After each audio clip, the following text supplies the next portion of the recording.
Here we go.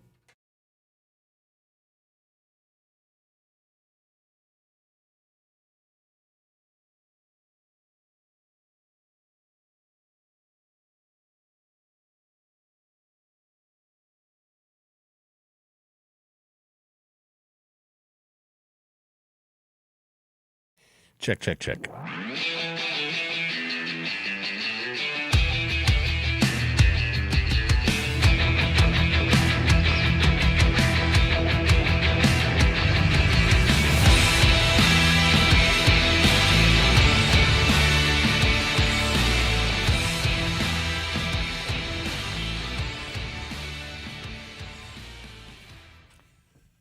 Harrison Price for Wednesday, November 19th, 2025. Presentation of Bet365. We're coming to you from the Pacific Toyota Dealer Studio here at the historic Wall Center. Visit shoptoyota.ca or visit your local Pacific Toyota dealer today.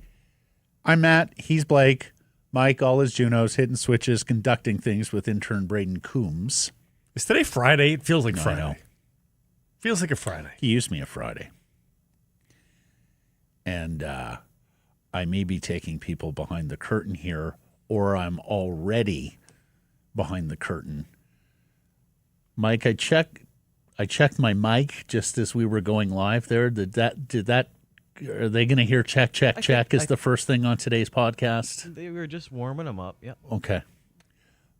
Mike's a studio boss. He's very good on studio mic etiquette, and I am not. He can only control the monkeys so much. That's right. Yeah. Pretty soon we're just going to start pushing buttons. Sometimes the seal doesn't want to bounce the ball on its nose. So apologies if we false started here today. Start with the Redwoods Golf Course poll question. I mean, if you were a Team Petey guy last year, this must just be delicious. You must just be drinking all of this up, bathing it, letting it wash over you, as Blake said earlier this week. Is it now clear that the Canucks made the right call in keeping Elias Pettersson over JT Miller? You can vote yes. You can vote no.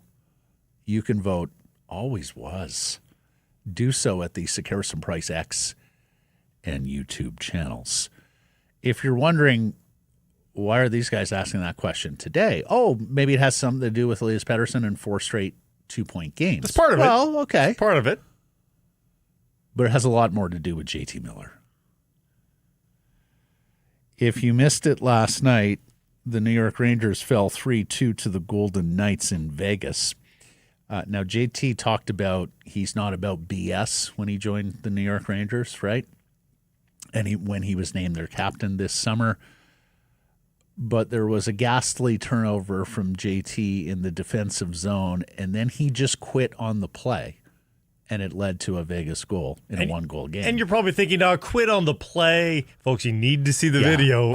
We would play it if we could, but we'll get copyrighted. Yeah. Go look at just how big the quit is after he turns it over. Like, picture men's league, and the youngest player allowed in men's league has just stolen the puck off of the 55-year-old, and the 55-year-old knows there's no chance I'm catching that stupid 21-year-old that just got out of, and to be clear, and to be fair, they're at a numbers disadvantage after he turns over the puck, but he can still fight and get back into this play. Well, help in some way. Do something. He gets fully straight up down. Yeah. There's no more action pose. He's not in an athletic posture after he turns the puck over. He's not even cruising towards the bench. No, he's just sort of in no man's land feeling sorry for himself. Yeah, that's it. And New York Rangers fans, they're getting ornery. I mean, they were ornery before this. Yes. Look at this one.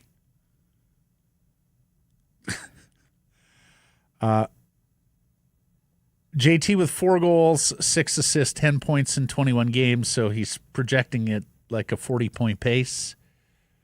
The Rangers are 10-9-2, but they're 1-7-1 at Madison Square Garden where they get shut out frequently.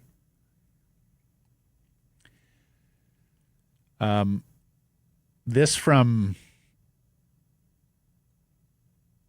JT postgame last night. Molly Walker doing the reportage here from the New York Post. Quote, at some point, you look in the mirror, speaking on behalf of myself, I certainly expected a hell of a lot more production than what I have. I've never really gauged my game on points, and I say that a lot. Typically, when I bring my game, the points come. That being said, this year it seems like nothing's really going on in the net. We've got a big enough sample size that 25% of the season is gone, and we're in a lot of one-goal games. If I can raise my personal standard and lead the team a little bit better production-wise, I think our outcomes in these games are going to change. So it's making me frustrated. It's hard to control that, ... Trust me, it's on my mind, but same time, come a long way in a sense of not getting wrapped up in that shit. I mean, there's some ownership there, so good on them. Now, if you're wondering, like the difference, again, it's almost a point per game, 19 points for Pettersson to 10 points for Müller in 21 games for Müller. I mean, you would have, I think there's a lot of people that would have dosed those point totals through 2021 games. They would have thought Müller with 19 points, Pettersson with 10. Yep. And look where we are. Reminder, it was about a year ago, right, when JT had his temper tantrum after the home loss here to the Nashville Predators when he got benched in the third period. There was some sort of altercation in the postgame that day. He then took his leave of absence, and we were counting down towards a JT Miller trade, which eventually came in the new year. The longest of years. Yeah. That was 1 year ago. And Blake and I took an analogy from the famous basketball coach, Mike Krzyzewski of Duke, when talking about his star of stars, Christian Laettner, who was this tremendous college player, but a prickly, ornery, didn't always get along with his teammates type of personality. And Krzyzewski always said about Laettner, hey, when he's on, he can be that furnace that warms up your entire house. When things aren't going well, he can be the fire that burns it down. And a similar analogy here from hockey writer Jeff Fayette. We'll bring this up as well for those of you on visual platforms. Been saying this for years. JT Miller is an amplifier. If your team is buzzing, he's rocket fuel that adds a level. If your team is struggling, he's an anvil that weighs them down even further. Having him lead a team through a rebuild, retool was always a big risk. And this is what we said when he was named captain in the summer. It was like, okay, I understand that the owner of the Rangers has always sort of liked a fire and brimstone approach to hockey.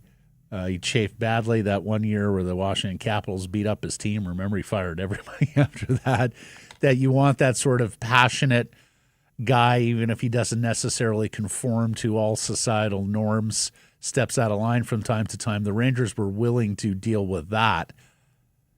But it was also clear that as a relatively new guy in the room with an existing leadership group, that was subtracted from last year, of course, when they traded Trouba and then Kreider, and the room was in a little bit of a revolt there against their general manager, Chris Drury, that this was going to be a particularly difficult assignment for JT in terms of rallying all the troops and making sure everybody pulling on the rope and pulling for the same cause. But that's a different issue. Like, pull on the rope in your direction at the very least. Like, he's not helping himself here. He's an OBS guy. He's the one that's so demanding of the teammates. Remember, he was the one that, according to all rumor and innuendo, is the one that was offending Elias Pettersson by the demands that he was making of Pettersson on the ice. Yep. Well, then you've got to take care of your own business. That's You've right. got to lead by example. That's right. And when you do that, either you're injured, and and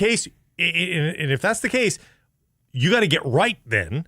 Take yourself out of the lineup and say, I got to get right with my injury. Or if you're healthy, I mean, the video speaks for itself. Like, stop looking like the 55-year-old men's leaguer and get after it. Because their season is slipping on by here. Yeah, and they, like the Canucks, do benefit somewhat from a very mediocre NHL this year. I mean, They're the same number of points as the last playoff team in the East. 3 teams to jump. And they're actually a plus goal differential team too, Blake. Astonishing. They're 9-2-1 on the road. Yeah. Said this about the Canucks last year. How are you so good on the road? And One so win in 9 games at home. Against amongst the most demanding publics in hockey, right? Yeah. Like, a New York crowd is not quiet. They let you know when they don't like what they're seeing or hearing. Now, the Toronto Maple Leafs would always have you believe, it's really tough to be us because everybody brings their best on the biggest stage in hockey. And MSG is amongst the biggest stages. But, hey, even the lowly Maple Leafs are 8-4-2 at home. So they make it work, and that is not a great Leafs team. So I don't know that I buy that theory for MSG. Saw this from Trevor Baggs of Daily Hive. You mentioned Pettersson has more than double the points Miller does. 9 Canucks have more points right now than JT Miller. And it's still early. There's still plenty of runway left here for Miller to But a 10-point lead's a big lead. To produce a good season offensively. But I think Rangers fans are starting to see some of the trouble and some of the signs that Canucks fans saw with JT. And Matt, that there are lapses, there are times where he just gives up defensively. And never mind revisiting this trade. So you can't be that vocal, in your face, take no bullshit leader, as Blake outlined, when you're also the guy who just gives up defensively from time to time. Never mind revisiting this trade vis-a-vis the him versus Petey.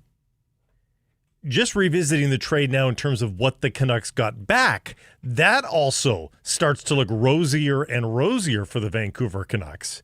The longer JT Miller's struggles continue. Like if JT Miller ends up with a 45-point season here, Matt, like trading a 45-point player, and it wasn't a Matt Duchene haul for the Vancouver Canucks, but still getting back what they got back, even with the health of Filipino, Matt.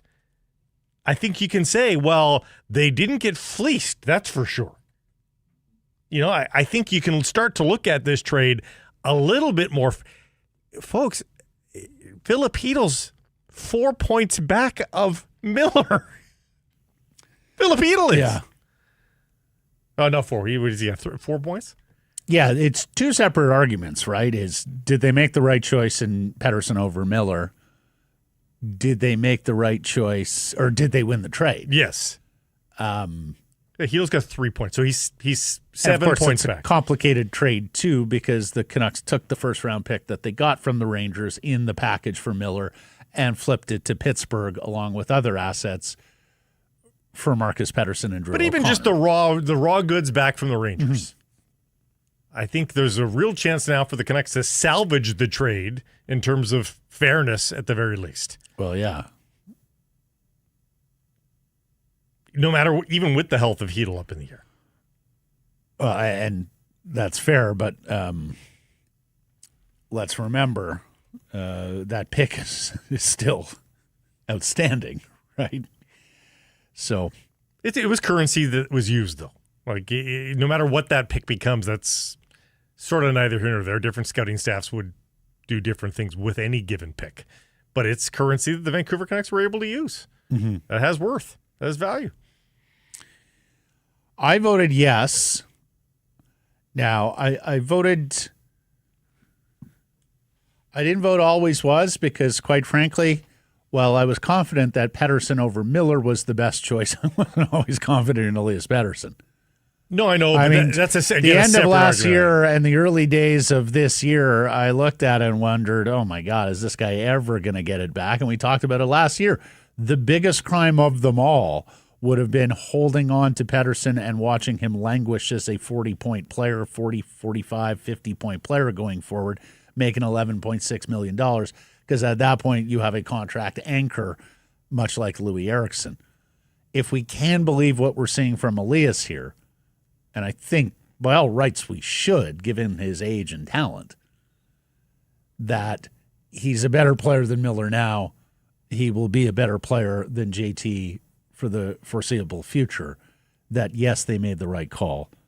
So I voted yes. I voted always was, despite the same reticence that you have there. I just think that's a separate argument to be had. I think when you looked at the gamble that you're going to take on Elias Pettersson going forward and where JT Miller was in his contract and JT Miller's temperament and the possibility that if it happened with Pettersson, could it happen with somebody else at some point? I think that was going to be a gamble as well. Never mind, he was a guy that was starting to show signs of breaking down. So to me, always was, but it's an exclamation point now.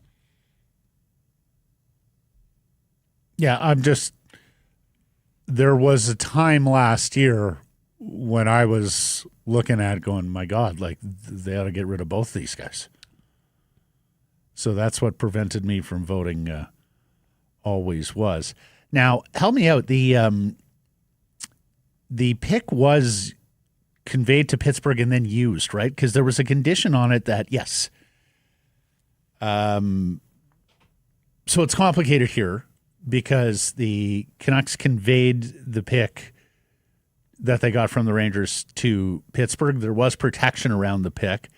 And then it was traded again on draft day by the Penguins to the Flyers. So it turned out to be the 12th overall pick in this past draft, which the Flyers used on big Windsor Spitfire centerman Jack Nesbitt in a trade where they moved up in the first round and conveyed the 22nd overall pick and other picks to the Penguins. Yeah. But the bottom line is, that if the Canucks had not made the Marcus Pettersson, Drew O'Connor trade, then they would have had this 12th overall pick in the draft. Not a surprise that they wanted to turn that pick into a human. Pronto. Wait, sorry. The pick was top 13 protected. It could have conveyed to the 2026 draft. Mm-hmm. So the choice was made there to convey it early. Anyways, that's where you're at. You can vote at the Sekeres and Price X and YouTube channels. If you've got an event coming up, you're planning for an event, you should check out the Redwoods Golf Course because they specialize in custom corporate events and they have all sorts of fun out there that you can build into your program. Like, how about hitting some golf balls on the heated, covered driving range? You'll be warm, you'll be dry. How about working in their lead teaching professional, Craig? Help you out with a few pointers. Have some fun that way. And, of course, they got food and beverage for you, pregame, postgame, whatever you want. Also, if you're a parent, a child aged 6 to 16, set them up for the sport of a lifetime. Private, semi-private lessons available at the Redwoods. Check it on out. Go to redwoods-golf.com.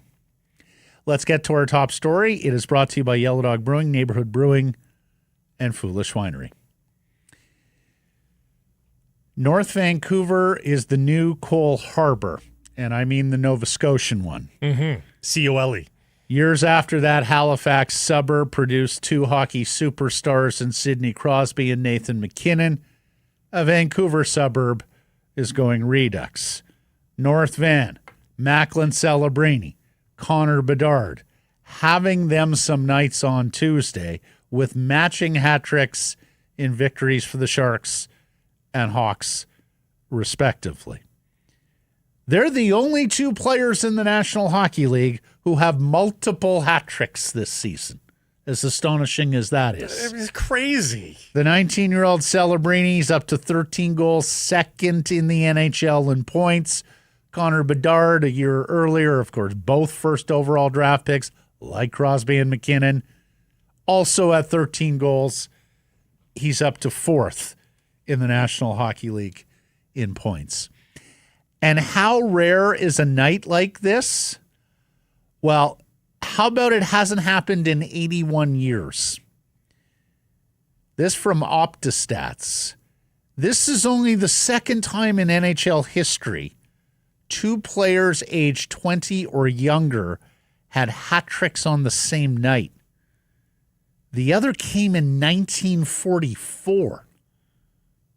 Includes former Canucks executive Bud Poile in his playing days. Mm-hmm. This is David Poile's father, Blake. David Poile, who's a retired NHL general manager. His father, who's even older than that.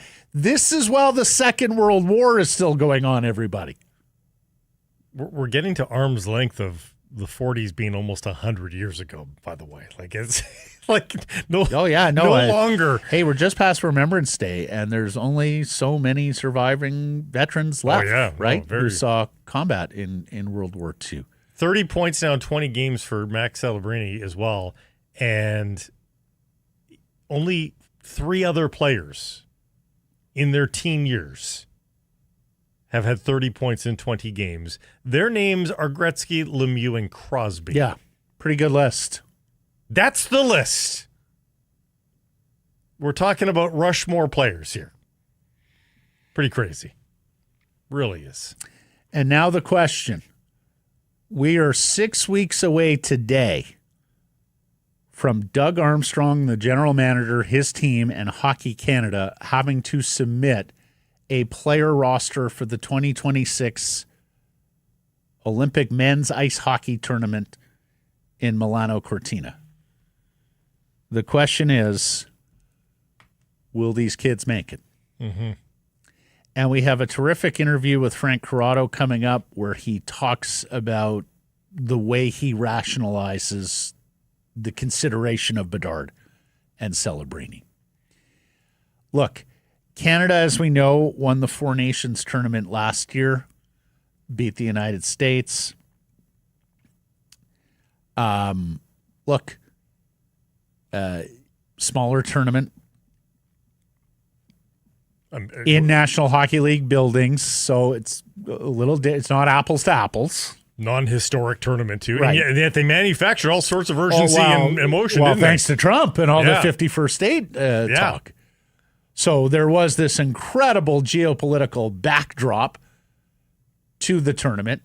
The NHL goes completely out of his way to stay out of politics, and yet it was thrust upon them in this Canada-U.S. And they benefited. And they sure did. I mean, the ratings were extraordinary. It was the talk of U.S. sports media the next day, right? Yeah. Even with the USA losing.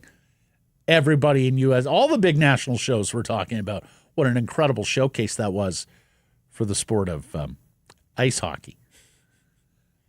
I sometimes say that now because his girls are in field hockey, so that is the American pronunciation. Well, yes. but it's also the official Olympic title for it, right? Because they do field hockey in the summer. And, of course, in the non-hockey countries around the world, of which there are 200 and some. Yep. They call it that as well. So, Canada took 13 forwards to the Four Nations. They get to take 14 forwards to the Olympics. If you look at, and my bad here, I'm going to send this to you so that everybody can see this as a visual, the Canadian forwards from last year's Four Nations tournament as we talk about it here. If you take a look at the Four Nations forwards for Canada last year, Sam Bennett, Anthony Cirelli, Sidney Crosby, Brandon Hagel, Seth Jarvis, Travis Konechny, Nathan McKinnon, Brad Marchand, Mitch Marner, Connor McDavid, Braden Point, Sam Reinhart of West Vancouver, and Mark Stone. Sam Reinhart, Connor McDavid, Nathan McKinnon, Sidney Crosby have already been named to the Canadian team. Every Olympic outfit had to name a Olympic an initial 6, 6 or 7. Anyways, those players have already made the team. So when you're looking at who are there it is. Okay. Thank you, Mike. Apologies for that. When you're looking at this list, Blake, and you ask yourself, okay, who amongst this team may not make it this time around? I think we can say Travis Konechny of the Philadelphia Flyers. Is he the first name that pops up for you in terms of? Yep. Yeah, I think all the guys that play in the state of Florida need some review. Bennett, Cirelli, Hagel all need some review. Konechny and Jarvis as well, I think. Okay. Point because he's having a poor season. Well, Point is already on the team. So. Oh, is Point the other forward? Yes. Ah, okay, my bad. But he's lucky because. Well, he's lucky they named him. Yeah. Yes, because he might be on the bubble otherwise. Mm-hmm. Then you've got, we talked about with John Shannon yesterday. Mark Stone at his best is a sensational two-way, all situations winger. Can't skate a lick, like truly one of the great players in NHL history amongst the poorest skaters in NHL. Like, you don't typically see a guy reach that level of NHL stardom being such a poor skater. I think he was a 5th or a 6th round pick of the Ottawa Senators, in part because of the skating. And he's also hurt a lot, Mark Stone. Yeah. So you wonder about his roster spot. Plus, of course, you get an additional one. So if you just wanted to play the subtraction plus we get an extra forward here game, I think you can find room for both Macklin Celebrini and Connor Bedard. It's not that simple. Who are the other Canadian contenders here? Wyatt Johnston of the Dallas Stars. Ripping it up. Mark Scheifele of the Winnipeg Jets. Also. Was a snub last time out. Maybe the first guy you missed last at the Four Nations. Nick Suzuki of the Montreal Canadiens. Plays a complete game to Suzuki. Yeah. I don't think they're going to take John Tavares again, but he's having a marvelous year again for the Leafs. Well over a point per game. Very balanced. 11 goals, 14 assists. There's our old friend, former Canucks captain Bo Horvat, who is filling up the net again this year. Probably one of the better Canadian goal scorers that are out there. 13 goals. Same as Macklin and Connor. Yeah. We discussed Tom Wilson with John Shannon. That is the nuclear option. And look, you don't tend to get a lot of fighting in international hockey.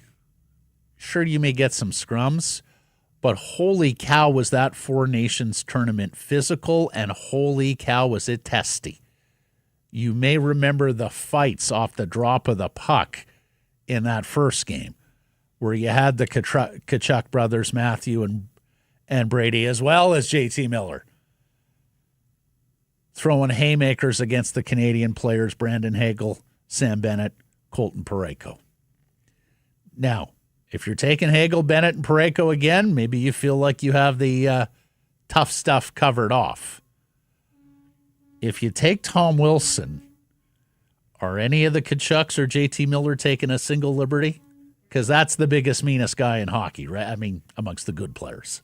He's not Rempe per se, but Tom Wilson is the one guy for me that just his presence on the bench may keep USA players in line.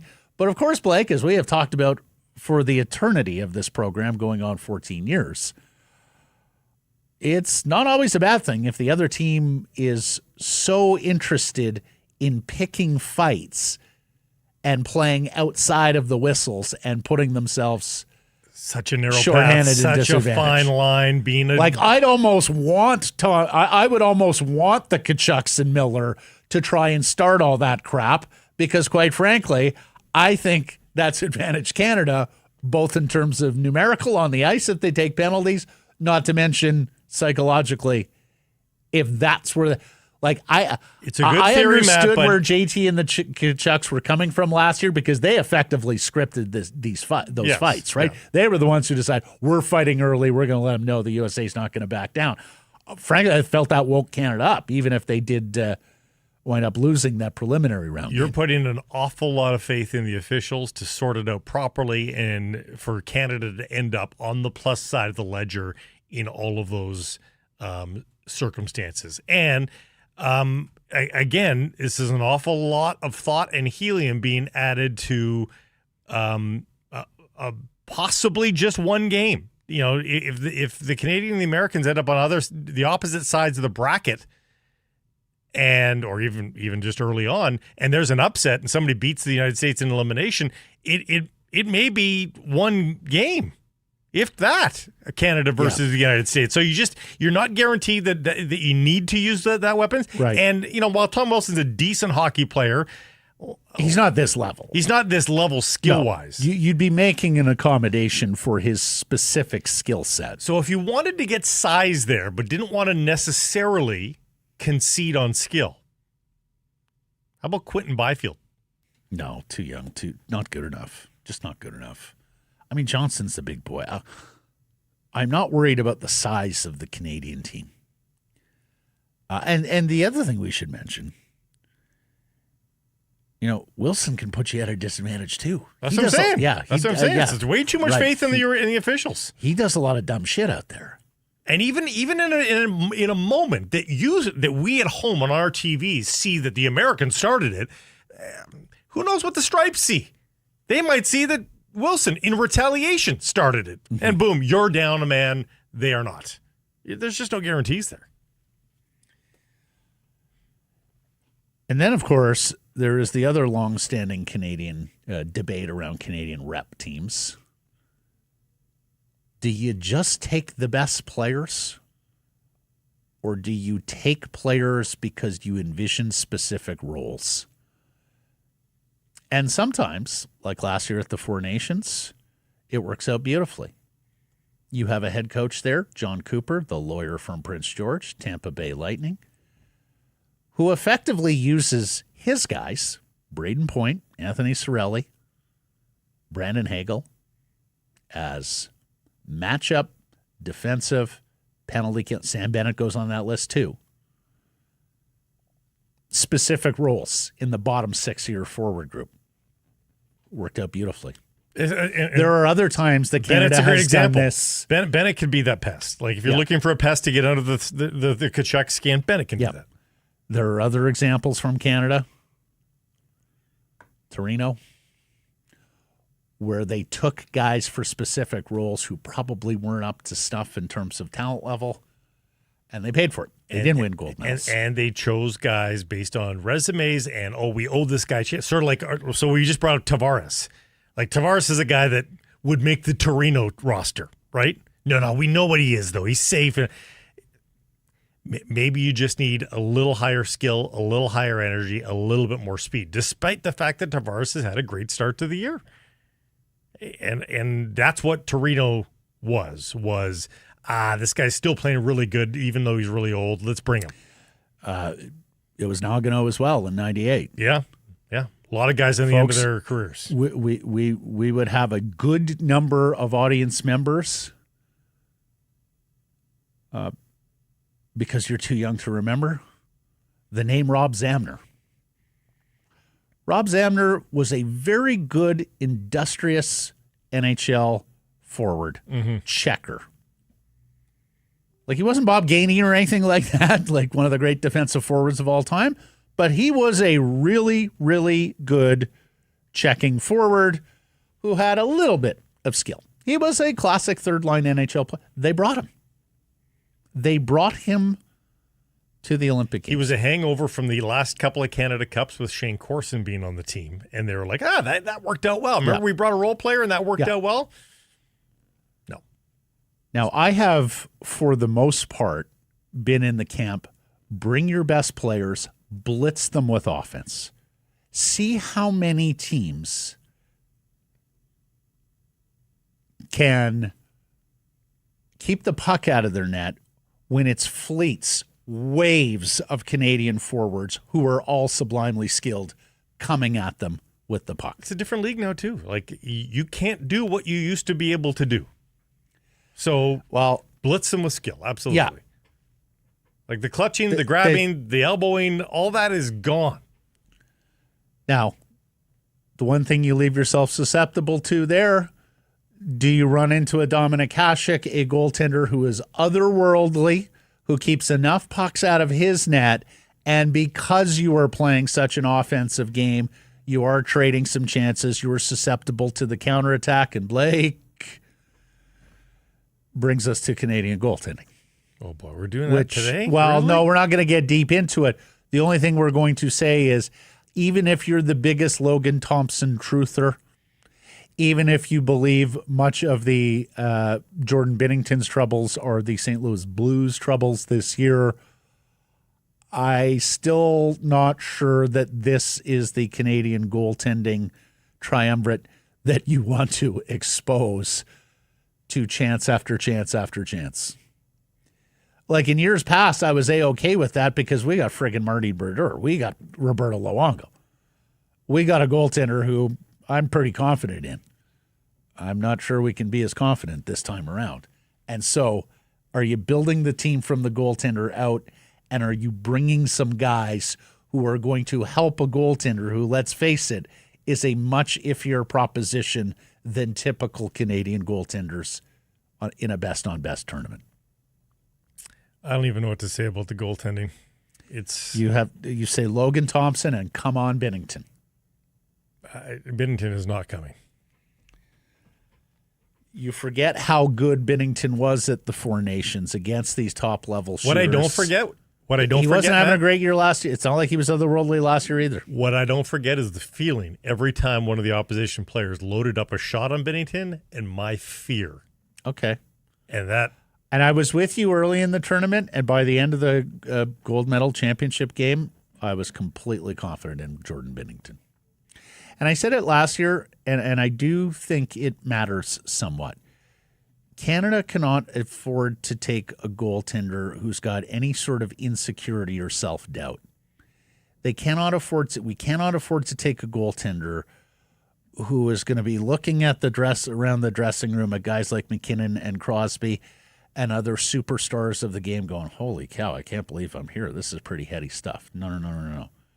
They need a goaltender who is supremely confident that he fits in, that he's the right goaltender for this team, and for whom the stage is not too big. And like him or lump him, and a lot of people lump him because, he pulls stunts like taking Ovechkin's historic 900th puck and just altogether being a jackass. But Jordan Binnington does not suffer from self-doubt. Jordan Binnington stepped up in the biggest moments last year. We don't have that book on Logan Thompson. And so that's why I think, Blake, especially with who the general manager is here, and this is another, I don't want to call it a peculiarity because I'm sure it happens in other hockey federations as well, but we saw it most pronounced at the World Juniors last year when Dave Cameron, the coach of the Ottawa 67s, wanted to bring like his guys. Fuck, I hate that. Oh, he's my guy. Oh, they got to bring him because But Doug Armstrong, St. Louis Blues general manager, is the final word on this team. Is he going to leave his goaltender off the team? Realistically, I think he goes. But I think he's one of three, and I think he is in the chase position to start the tournament. Another little history lesson here. 2002 Salt Lake City Olympics. Canadian head coach Pat Quinn, then of the Toronto Maple Leafs, starts the tournament with Toronto Maple Leafs goaltender Curtis Joseph. They lose a preliminary round game to Sweden. Pat Quinn comes back with Marty Brodeur. I forget who the opponent was, but it wasn't a team as good as Sweden. Marty wins that game. Marty is given the run of the tournament. Quinn and Joseph come back to Toronto. There's a gold medal ceremony before the next Leafs home game. Joseph snubs Quinn in the handshake line because he's still bitter about being made the backup goaltender for Canada. These are the sorts of political calculations that you and me and every other Canadian hockey fan picking the best team doesn't have to consider, but don't for a second think that NHL people don't consider it. Before we completely denigrate Logan Thompson's resume here, it is lighter than some of the other guys for sure. But he has started the last two playoffs for his respective teams, Vegas and Washington. His save percentage with Vegas a year and a half ago, .921 in the playoffs. And he was 2-1-1. That's very good. His save percentage last year in the playoffs for the Washington Capitals in winning around and going on, .917. Yep.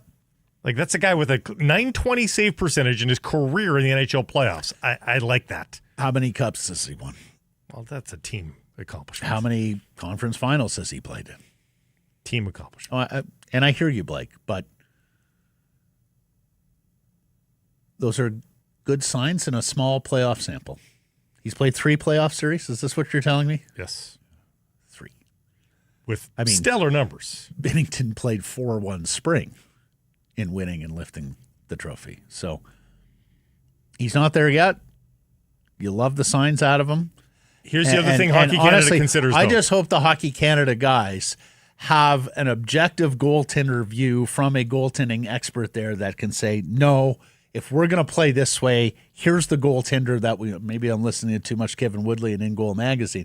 If we're going to play this way, this is the goaltender for our team. Here's the other thing that Hockey Canada considers that we haven't brought up yet, though. Hockey Canada grooms guys for eras. Jordan Binnington's not playing another Olympics. No? No, he's 32. Is he already 32? Yeah. Okay. You play Logan Thompson, you give him the experience at this one, he can play the next one for you, theoretically. He's 28. So, if they want to turn the page, and Binnington is not of the Marty Brodeur era where he's just earned it, he's the guy. He's not that. 32-year-old Brodeur, Luongo, yeah, you have no problem playing those guys. But Binnington's not in that category. So if they can start a new era with a new guy, might behoove them. What's up with Yellow Dog? Lots is up with Yellow Dog. They've got fabulous beers on sale for the month of November. We've told you about that. They've also got the award-winning El Perro Cerveza Clara, new addition to the quiver. Yellow Dog Brewing's snagged a gold medal with this beer at this year's Canada Beer Cup. The Canada Cup, hockey, that's no longer. The Canada Beer Cup, that still exists. But I've seen them win medals in the United States. I've seen them win medals, Europe. Yellow Dog neighborhood, worldwide. Crisp, clean, refreshing. The Mexican-style lager hits all the buttons. It'll have you dreaming white sand and beaches all through the winter. From Penticton and Port Moody and beyond. Okay, let's get into Canucks practice where we have some news. We do. Connor Garland is back after missing the game against Florida, and Connor Garland is good to go. You don't have to worry about Connor Garland. Other guys, you do have to worry about. Derek Forbert, the update from Adam Foote, and Mike will have your visual here with everybody all the injuries here run down. Derek Forbert still going to be out a while. Nils Höglander, remember he was an 8 to 10 week recovery time when he got hurt in that preseason game. He is trending towards the 10-week mark. December 8th is 10 weeks. Which is about 3 weeks from now. December 8th. So if he's not he's not returning on December the 8th, that makes it sound like he's back skating December the 8th. Well, we don't know that. I mean, he's going to skate for 2 weeks, you'd think, coming back from an injury like this. Is it that long? I would think so, yeah. But when they usually give timelines, they give it in terms of return to play, not return to skate. There is no NHL guidelines on what that means. Fair enough. So you can bend it to however you see fit. Teddy Bluger had a setback. We knew that. We mentioned that a couple of days ago, that there was no way Teddy Bluger did not have a setback, because it was a couple of weeks ago where Adam Foote said, yeah, we're going to get Garland back. This was the previous injury for Garland. And then we're going to get Bluger back. And, well, that did not happen. No. And is that it? That's it. Yeah. In terms of the injury file. Now, in terms of the other components of practice, Mackenzie McEachern, Arshdeep Bains from Surrey, Pierre-Olivier Joseph, they skated as the extras. It's Pettersson between Evander Kane and Kiefer Sherwood. It's the newcomer David Kampf between Connor Garland and Brock Besser, which you raised eyebrow at, because Kampf not known for his offensive abilities, and yet there he is between it's a way for him to take face-offs. Best offensive wingers. It's a way for him to get into the offensive zone or win face-offs that matter. The other thing there, we think he quite likes Atu Ratu between DeBrusk and Andrew O'Connor. That's fine. Those are guys who are going right now, the two wingers in particular. And then it's Max Sasson between Linus Karlsson and Lucas Reichel, who finally gets a chance, I guess he did on Monday, gets a chance to go play his natural wing after masquerading and failing at center ice. Yeah. It's easy to say Kampf should be on that line, but then you're asking Sasson to take a lot more draws because you want to play Besser and Garland a lot. Boy, you hope David Kampf can rise to the occasion and set these guys up. You sure hope so. Globe and Mail columnist Gary Mason has written on the Canucks. This is sometimes a clue, a signal. And I figured this was coming because when he sends me a bunch of messages like he did this weekend, I was like, I think Gary's itching to write about the Canucks.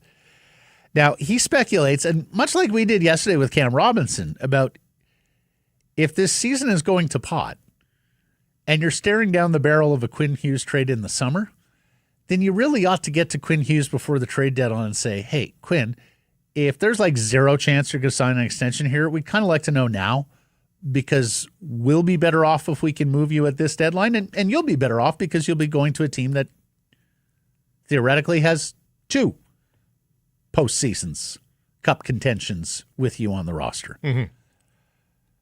Now, first, of course, you need to know, what are the stakes here? Are you completely swearing off Vancouver? Is there a chance? Are you willing? But Gary opines that, look, if that happens, if they do wind up moving Hughes at this deadline, they can get on with the rebuild their fans want. Do we have the graphic? Yeah, there it is, the pull quote. And look, I know sometimes people see Mason writing on the Canuck and assume that some of it is coming from ownership because of his relationship with Francesco Aquilini. We used to call him the Aquilini Whisperer. I can't divulge too much here, but I do believe this is just Gary Mason writing from Gary Mason's point of view, and not a signal that Frankie has reconsidered and would rebuild in the event they lose Hughes. I almost feel like it's an appeal from Gary. Like it may very well be. It may very well be. See what's happening here? Yeah, like Frank, you're the one guy. I'm the one guy you read. Let me just put it in print here for you to see, and for, of course, the country to see. National newspaper. Yeah. I mean, literally, it was out of our mouths yesterday when the Globe press publish on that, which is echoing much of what we talked about. Yeah. Like you get more value. Aquilini is not on the record here, and no. I am almost 100% confident that Aquilini was not behind this column. That this isn't Gary mining his sources at the highest reaches of Canucks sports entertainment, and coming out with a column previewing what they plan to do or might be willing to do in the event of a season gone awry and Quinn Hughes moving out the door by the March trade deadline. Blake, the World Junior Hockey Championships is heading back to Alberta. Well, it's been months since they've had it, so. Yeah, TSN with a post. Thoughts on Edmonton and Red Deer as the official location in 2027? My thoughts are this tournament is getting stale amongst Canadians, guys, so why are you going back to a city that has hosted it twice already this decade? It'll be 3 times in 7 years, I believe. Yeah. So, like, if we feel that there's a risk of it being stale, what do they feel? Well, but here's the thing. Edmonton, pound for pound, is the best sports city in the country, particularly when it comes to attending events. A long history of that city supporting international events. It's a great venue, no question. It's a fantastic venue. There are also some other considerations here that we should provide. It's important context. Hockey Canada. This became clear at the 2009 World Juniors in Ottawa, where there was 18,000 people in the building for Canada games and for a lot of the other games, and there was a full secondary rink on a lot of nights of 9 to 10,000. And Renee Fassel, the IIHF director at the time, was just, he was basking in the glow all week. He was astonished at the support. And I know he talked to TSN and other stakeholders about how can we ever go back to the smaller rinks and the sparse attendance when we know this is available to us in Canada. So there's a money element here, an attendance element here. There's a player experience element here because, as we talk about every December, there are guys on every team, including the Canadian team. This will be the height of their hockey career. It will not get any bigger for them than 18,000 people in a Canadian rink decked out in red and white cheering them on. So all those things are important. The other thing that's important, Toronto and Montreal don't really fancy this tournament, Blake. it has been a tougher sell in the country's two largest metropolitan markets when they went there. They were in Ottawa last year. You're not going back there this quickly. I do wonder about Vancouver, Victoria. Now, 2019 was not a good tournament for the Canadian team. No. But I remember it being a pretty good hot ticket here in Vancouver. What about Montreal, Quebec City? Got great venues in both places. There are, of course, allegiances in La Belle Province and in La Capitale that don't always dovetail, but they tend to show up for hockey. They tend to show up for and align for hockey. Mm-hmm. They were recently in Halifax, Moncton. So it may have just been a process of elimination that got us to Edmonton, Blake. Yeah. Now, is that... I suspect when the new rink in Calgary opens up that Calgary will get a future World Junior. But yeah. And of course, the other thing you need is you need venues and cities bidding on this too, right? Like Hockey Canada and the IIHF may want to bring it to Vancouver, but if Rogers Arena and the Canucks aren't interested, well, that's that. There's a new junior rink in Winnipeg that I think has 5,000-6,000 seats or something in it.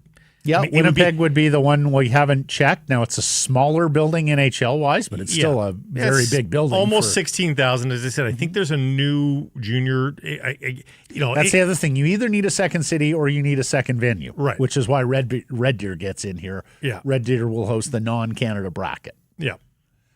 The other thing we should mention here, because Blake and I have mentioned this over the last 2 or 3 years, I understand that for a lot of hockey fans and Canadians, this tournament is solely about the Maple Leaf. That when Canada does well, you're all in. Mm-hmm. You maybe don't watch the preliminary round, but as soon as the knockout round starts, you are there. Maple Leaf tattooed on the cheek, waving your flag, all that.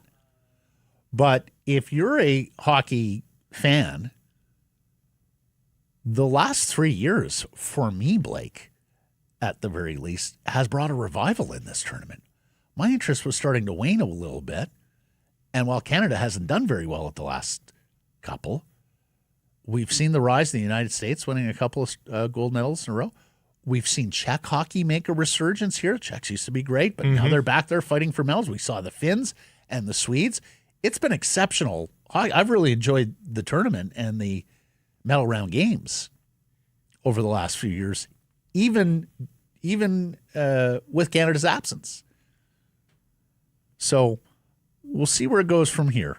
But you know, the taunts of TSN Cup and only one country cares, those are getting louder and louder. And you're going back to a city that's already... Well, you say that, but actually the European countries have shown increased interest. The viewership is up in Europe. But attendance too. Like the last few European hosted juniors start to resemble now Canadian. I mean, they're juniors. not 15, 18,000 seat facilities that are packed to the brim and all that. No, but they're 12,000 seats and they're sold out. The tournament is gaining some traction in Europe, even if it's slipping a little in Canada. And lastly here, I was very pleased to see this. After Vancouver is Awesome pulled the plug on its Canucks coverage last week, very glad to see the former beat writer there, Daniel Wagner, pass it to Boulis, whose work we've used on this show many a time, has found, well, I'd say a new home, but Pass It to Boulis lives as a Substack, so you can subscribe there. He's also, Daniel, going to start writing a weekly column for Canucks Army, inspired choice by editor-in-chief David Quadrelli. Well done, Quads. Daniel will be bringing a weekly column to Canucks Army on Sundays called Wagner's Weekly. So let's face it, Daniel, welcome to the bigger, greater team here. The Nation Network has you covered. You want one place to go to scratch all of your hockey itches, Nation Network's got you. Let's get to today's menu. It is brought to you by Greta. Fantastic spot to watch all the games, home and away. To pregame, postgame, you're mere steps from the arena or the stadium. If you need a venue for team building, check out Greta. Fantastic menu of street food. The tacos are amazing. And the arcade, also amazing. It encircles the bar. Game for everyone. For more info to book your event, go to gretabar.com, Greta 50 West Cordova. Let the games begin. We have Thomas Müller on the show today. Whitecaps midfielder, German legend, international soccer superstar. We have been pursuing this interview for some time now, so thank you for the Whitecaps for finally delivering on Thomas Müller. And Thomas Müller Inc. as well, that follows him around as well. And look, we've, for those of you watching this live, we've already released the interview. We've already released some clips. I mean, we flat out ask him, Thomas, we've seen so many European players come over and just basically play the games and go to training, and that's that. Why are you engaging so much with the community? He gives a hell of an answer in his second language about what's meaningful to him, and that he feels like he's better when he's invested in the community, when he gets to know the citizenry, the supporters, the other teams, everything that's going on. We have watched this and listened to this anecdotally over the months, and we're now here building up to this massive Western Conference semifinal Saturday at a sold-out BC Place.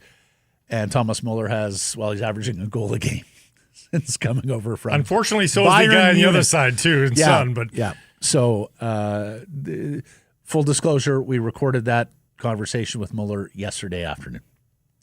We're also joined by Frank Corrado, previously mentioned. Frank's going to tell us a few things. Well, we asked him about this foot system and whether there's a breaking point, whether you just have to move on at one point. We talked to him about Celebrini and Bedard, and also on the PD over Miller choice. Later in the program, oh my goodness, what a day of soccer yesterday. Canada, the United States, qualifying, Scotland. Tremendous. Between the Irish celebrations the day before for just advancing into the playoffs, and then the Scotland celebrations for getting right into the World Cup. I mean, it has been a... And does anybody celebrate like the Irish or the Scots? No, that's what I'm saying. Those are your gold and silver medalists in celebrations. I would buy tickets to watch the celebrations. I sure would. Much less the soccer. I spent several hours yesterday just watching Scots celebrate and posting their videos to social media. I was sitting there laughing, smiling. She walks in the room. What's the matter with you? I go, Scotland has qualified for the World Cup. Why does that make you so happy? Well, I'm a quarter Scottish. My mom's Glaswegian born. We'll certainly be in Scotland's corner. But also, I am loving watching these scenes. And I particularly like the ones, Blake, where you're like a minute before the goal. And so you have the family of Scots in the living room screaming all sorts of profanities at the television. And then McLean picks up that ball at center pitch and has his go at goal. And just the way that turns on a dime, how they're MFing them for giving up too much to Denmark. And then, oh, wait, that ball's going in. Party on. My favorite, yes, it was yesterday with that. After the goal goes in for Ireland and they're going to replay, and the commentators are saying, was he offside? Oh, no, was he? And they're like, oh, I don't even want to look. I don't want to know if he's onside or not. And sure enough, he was onside. It was all good. Oh, my God. And hey, folks, we'll talk a little bit more about like that whole scene is coming to Vancouver. Yeah. Like you are going to have fan bases that walk out of BC Place in June on that vibe in our city. Even if you don't have tickets, it'll be fun even to if you surf don't have that tickets, wave. Yeah. Even if you don't have any Scottish or Irish or whatever team may be, whatever nation it may be in your ancestry, this is going to be a heck of a party. So all that's coming up on the program today. Time now for our Bet365 bets of the day. And partner, I'm on a nitty-bitty run here. Are you? Nitty-bitty. Okay. Well, you win a plus 400 bet on Monday, as we did with the Panthers and a 3-goal margin. And we won again yesterday with Canada over Venezuela, and that was paying even money, so that's good too. Hear my mouth here. I don't suspect the Calgary Flames are going to. I was looking at this were too. you? The toilet bowl. I don't suspect the Calgary Flames are going to win a ton of road games this season. But if they are going to win some road games this season, I suspect it will be against teams that are also not very good. Now, the Flames are on a second of a back-to-back here. They lost in Chicago. But it's not onerous travel Chicago to Buffalo. I think you're smarting a little bit if you're Calgary, want to put up a showing against a team that I think is a little bit more your weight class than some of the other teams in the NHL. They're into Buffalo, everybody. And the Sabres, the forever rebuild continues. They're the worst team in the Eastern Conference. And I like the value here, so give me Calgary at plus 130 to win the game tonight. Who would have thought at the beginning of the season that the game of the night on November the 19th would be the Boston Bruins and the Anaheim Ducks, the two hottest teams in the league right now. Bruins have won 8 of 10, Ducks have won 7 of 10, and yet I want to go to the team that has a little bit more pedigree in its history here. And will they play some big boy hockey? I'm going to take the Bruins on the road, bad time zones, all that sort of stuff. Yeah. I think they can overcome it, and it's a good number at plus 150. This segment of presentation of Bet365, whatever your bet, it's never ordinary at Bet365. Download the app, get in on the game, use code NATION when doing so. That's NATION. Must be 19 or older. Please play responsibly. Thomas Müller is next.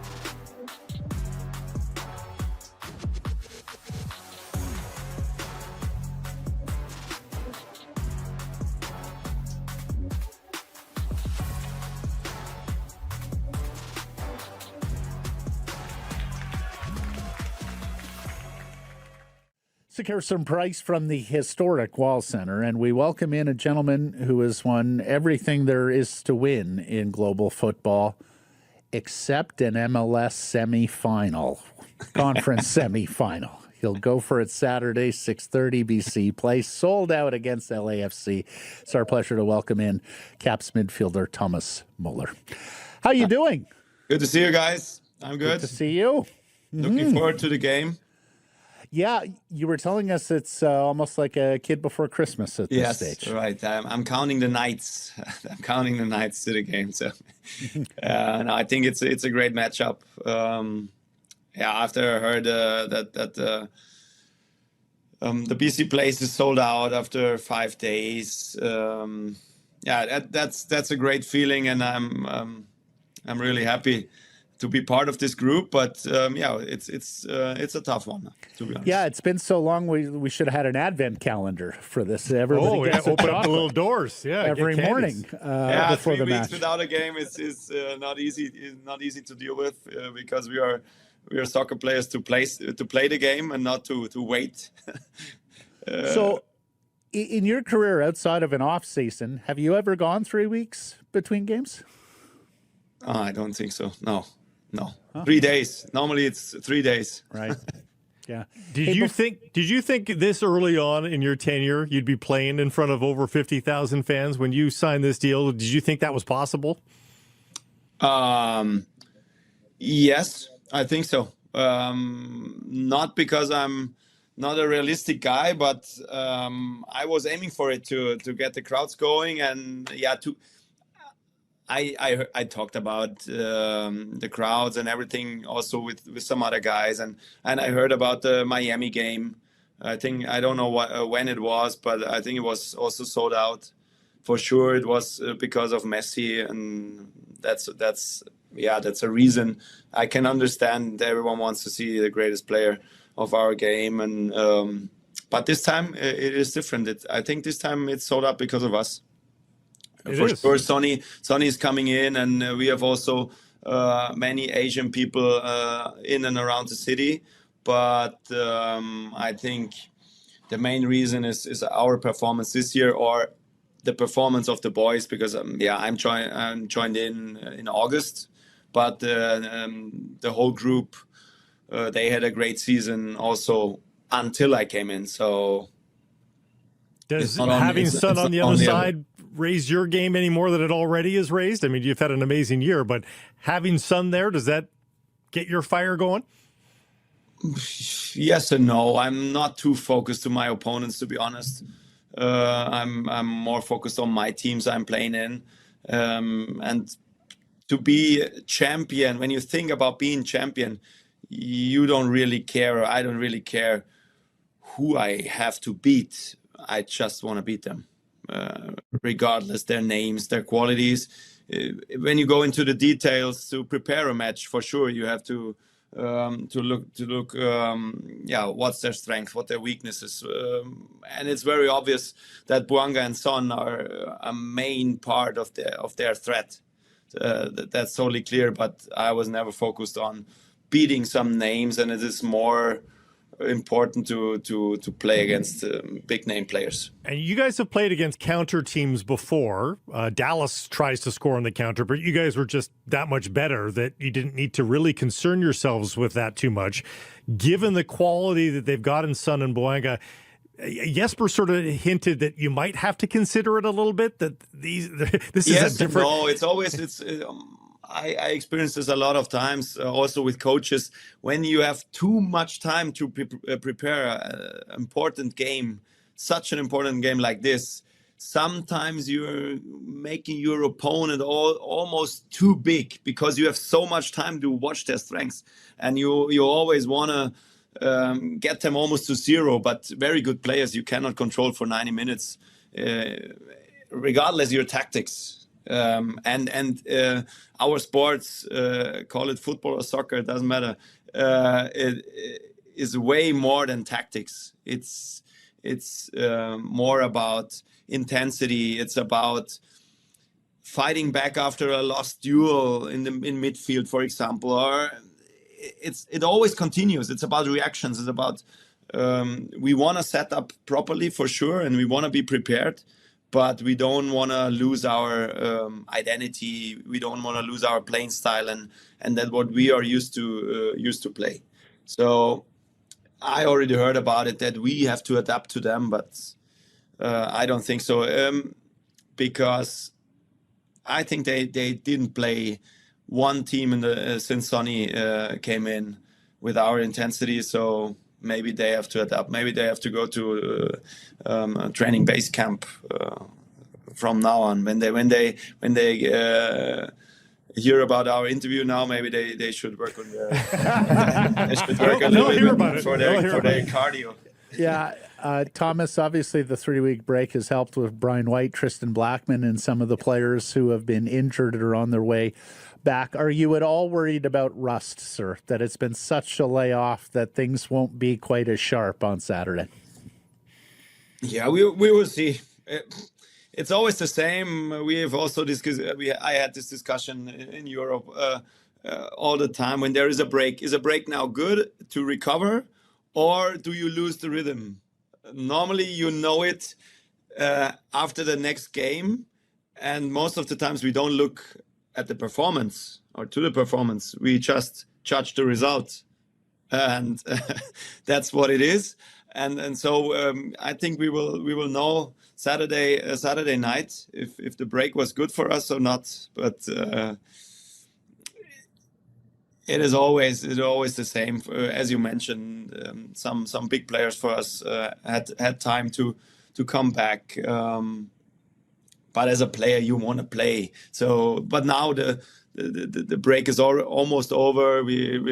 Sebastian is coming in, I think tomorrow or Thursday from the national team. Jaden comes back from Team Canada. Ali is already back. Andres Cubas had also a special incident at home with his passport. So you can see they everyone is feeling very comfortable to be in the Whitecaps group. You know, they want to come back early. I'm interested. How much of your Vancouver experience here is wrapped up on results on the pitch? Like, how much is the actual soccer and the results affect you and your family's life experience here in Vancouver? Yeah, for short periods, a lot, especially for the weekends. But I wouldn't say it's the results. It's more the improvements or the how I feel on the pitch, also on the training pitch, how much I can influence. You know what I mean? In a positive way. And I have the feeling that the team is working really hard to get better. And that was a main topic for me all my career, that I want to be in a group that wants to get better. And we don't talk about now getting better or how or with which kind of changes and how fast does it go. But if you're in a group that wants to improve, that gives you the feeling to be at the right place, the right time. And when I look back to our games and also about results and also about our style, if you're down during a game, we fought back. We had some last-minute equalizers or winners. And when you look at the intensity, not only the running intensity, also how our guys are living the game, that's what I'm enjoyed the most. And so for my Vancouver experience, maybe 70% is my job being part of this group, and maybe 30% are experiencing a very beautiful city, nice views, mountains, sea, and animals, and I don't know.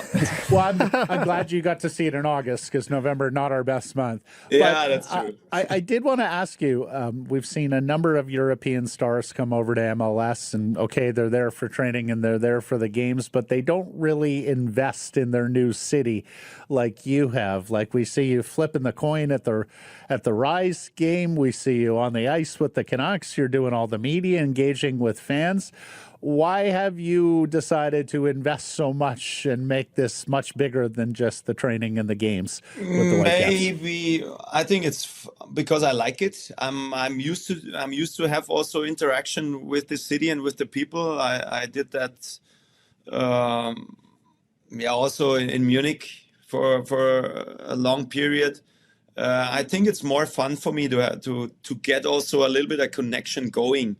I want to identify, because if I feel part of the city, my value to be successful for the city increases too. So I think it's in kind of egoistic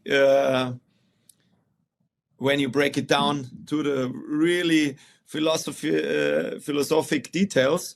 I want to get into it to get a better feel for it, you know what I mean? That it's not just random and maybe in a kind of way senseless what I'm doing, or I want to be part of the city. I feel for the Canucks, and I want the Canucks fans feeling also for us. So we are one city, and we can be proud to have these kind of teams in the highest leagues, in the highest competitions. And that's bravo, it's working. Before you go, we do have to ask you about this schedule change. Not everybody is Thomas Müller, but people would love to get the chance to see if there's another Thomas Müller out there. Will the schedule change, do you think, facilitate more European stars to come over? People keep making that connection. Do you think there is a connection? I don't know, because I never was part of managing an MLS club. Right. And so I don't know what kind of challenges they have because of the different calendar. But for sure, for some players to move in and move out to the league, outside the league, I think it fits more to the system. And it's not always about, okay, as a player, I want to move from the MLS to Europe. I move after the MLS season, and then it's winter time. It's the winter break in the rest of the world, and then you come in not really in a setup, in an environment where you have a new start. So maybe you come in an emergency situation, and the other way around. So it's not that easy maybe for players to adapt that quick and fast. but this question, I think you have to ask more to experienced managers and sporting directors in the league. Here's my last one for But you. I think it makes sense. Otherwise, they wouldn't change it. In 2017 or 2027, you're not under contract, but it's just a little wee 14-game season. Could you imagine sticking around for just a little wee 14-game season? I can imagine a lot. Well, I have one last question for you too, Thomas. As you may know, LAFC has knocked Vancouver Whitecaps FC out of the playoffs the last 2 years. We have an expression in this city about when one of our teams is trying to get over one of these teams that is standing in their way. We call it slay the dragon. Okay. How would we say slay the dragon in German? Maybe wir müssen den Bock umstoßen. So Bock means like it's like a very big deer, maybe a goose or maybe a goat, a big game. big goat, and we have to get him out of the way. Maybe. It's all one word, right? In Germany, they're all one words. Let's just hope LAFC is that goat or that deer or whatever they are. Whatever it is. Yeah. Whatever it is. Delightful conversation, my friend. you, Thomas. Thank you for the time Thank and you best very of much. luck on Thank you. Saturday. See you guys. Sick Harrison Price from the historic Wall Center. And this segment brought to you by Pizza. They know your appetite. Let's face it. You want a lot of pizza. You don't order pizza to have a little bit of pizza, Matt. Right. Everybody knows this. No, you need leftover pizza. You need day after pizza. You need morning pizza. No one ever at the end of the night looked at the table and said, there's too much pizza here. Exactly. But I think I'd eat all this anyway. It's a double XL, 3-topping pizza for $19.99. $19.99 for a double XL pizza. It's 18-inch pizza with 8 huge slices. It's the go-to game viewing pizza. Don't forget the creamy garlic dip if you're one of those. Only at Pizza. Actually Canadian. That's like a 30-goal scorer for $2 million a year. That's good value right there from Pizza. Now, here's a gentleman who has eaten pizza but never served one up, at least not on the ice. It's former Vancouver Canuck and TSN hockey analyst, Mr. Frank Corrado. How are you? Boys, I've eaten my fair share and I've coughed up my fair share. Who are we kidding? Do you remember the first time you heard the term pizza as like a hockey turnover? Like, where does that come from, best that you can tell or remember? See, I don't want to promote any other brands that you're not promoting. Okay. But it comes from the term, it's hot and it's ready and it's right there for you. And that's why it's okay. I see. Right? So giveaway right up the middle. It's hot and ready. Just go get it. We started using it with Luca Spiza, who not Italian, Swiss, but you know that border. He's Italian though. He speaks more Italian than me. Yeah. Yeah, exactly. Anyways, that's the first time I remember it used. Well, and I liked Spies. I liked him. Like I think I played a few games. Good dude. Really good dude. Yeah. He was. I mean, that whole era. I feel like there were people asked to do too much on those teams, but I kind of liked playing with him. He kept it pretty simple. He talked a lot for me. I don't know. It didn't help that his last name was close to pizza. That's right. Well, yeah. That's right. It's Spiza Pizza. That's tough. Yeah. That was tough. Frank, we have got to talk about JT Miller and the New York Rangers and what isn't happening there now. As we mentioned earlier, he does get a point last night, but he's very critical about himself and his lack of production so far this year. We're also asking, is it now clear that the Vancouver Canucks made the correct choice in Pettersson over Miller? Yes, it's clear that they made the correct choice. We said that at the time, like that Pettersson was the guy. More skill, higher ceiling, younger player, like checked way more boxes for what you would need or want moving forward. And it's just not like an isolated incident that you look at in JT Miller and be like, oh, that's the reason why, you would pick Pettersson. It's a lot of things. It's a track record.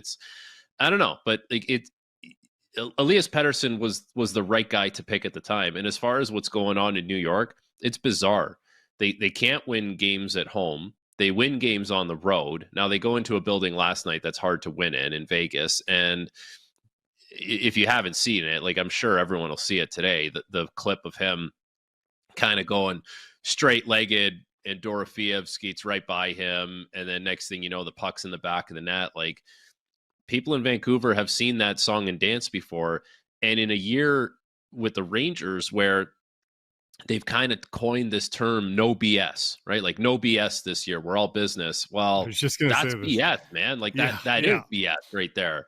And that's why people would get on your case. And like, I guess in fairness to JT Miller, like when things are going well for him and the team, he is, man, he's a dynamo. He's great. We saw it in Vancouver for such a long period of time. He's not a bad player. He's an exciting player. And when it's going great for him. When it's going bad, it's like the polar opposite. It's like his body language doesn't signify, hey, it's going bad around us. I'm going to be the one that leads the change here, and just puts on a front, even if I don't believe it or I don't feel it, just to show that it's positive. Like I think that's just the reality of JT Miller and who he's been and who he is. And you have to take the good with the bad at this point. Frank, Jeff Fayette in Toronto knows the Vancouver market pretty well. And he called JT Miller an amplifier. If your team's buzzing, he's rocket fuel. If they're struggling, he's an anvil. He will make whatever is happening bigger, good and bad. And that sort of tracks for how he reacts with your team. That the terminology and the vocabulary that Jeff used, and Jeff knows the Vancouver market very well. Like, he's followed the Canucks for a long time. That's very appropriate for JT Miller. Now, I don't know if you want your captain to be a guy that goes wherever the wind goes, though. And that's what was tough. No. That what was tough about him in Vancouver, right? Like, you guys know the way it is. Everyone listening knows the way it is. When times have been bad in Vancouver over the years, boy, they get bad and they can get borderline toxic.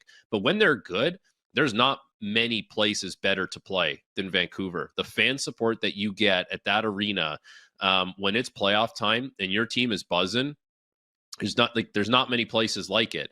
But yeah, JT Miller being a guy that kind of goes with the wind, captains have to fake it sometimes.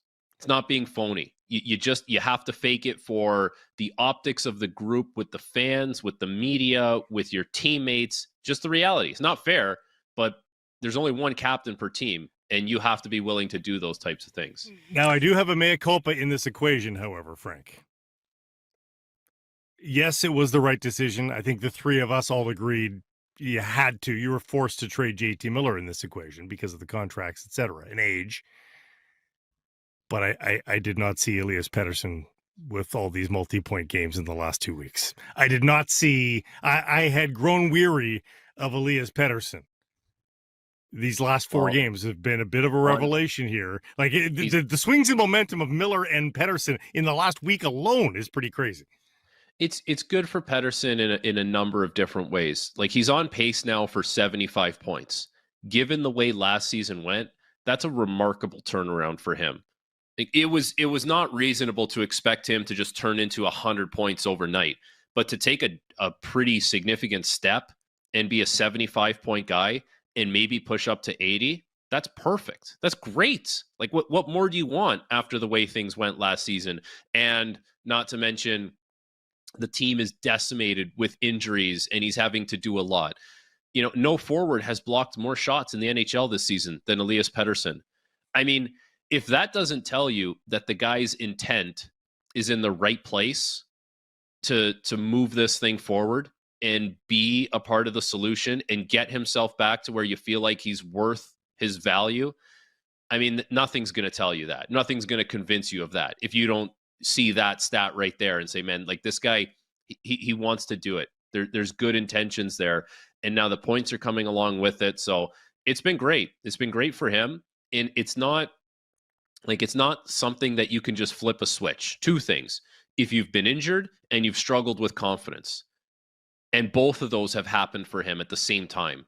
If one of those happens, it's hard enough to just flip a switch. But it feels like now some time has gone by. He's playing better hockey. Listen, he's probably never going to be a burner. Like, he's not going to be a speed demon out there.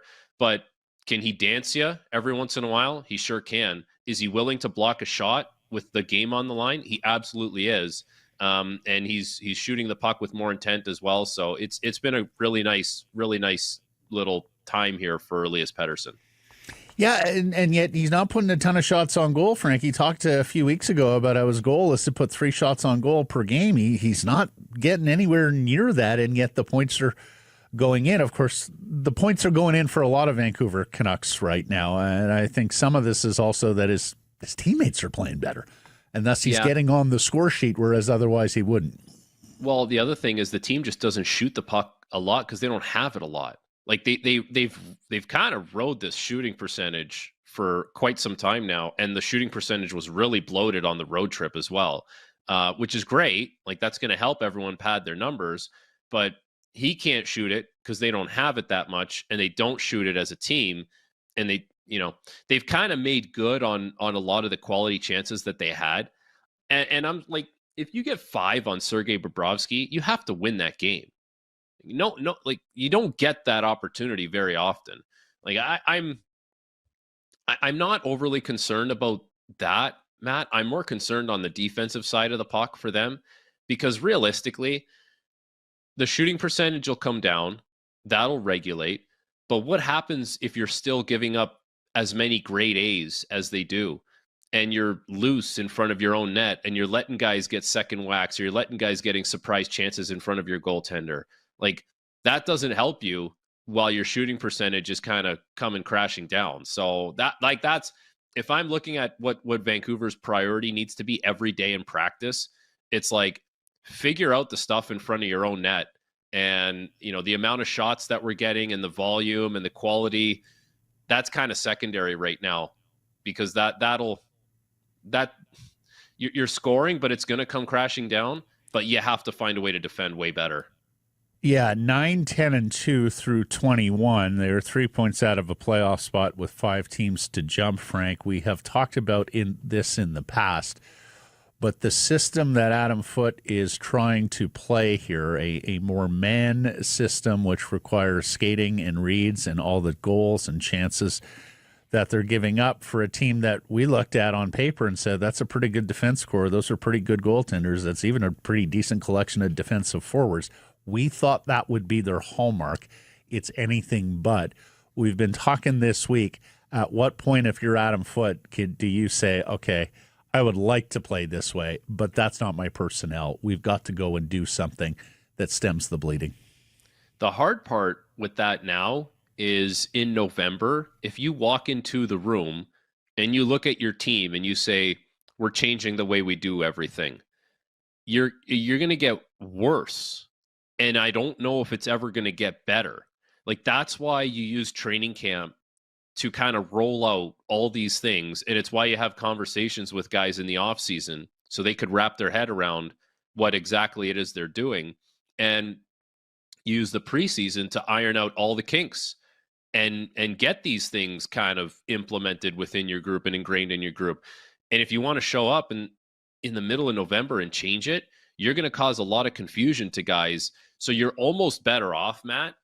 Like, you just kind of have to, like, double down on what you're doing, but just find a way to just evaluate, like, okay, where does it go worst for us, and deal with that first, and then move on to the next thing.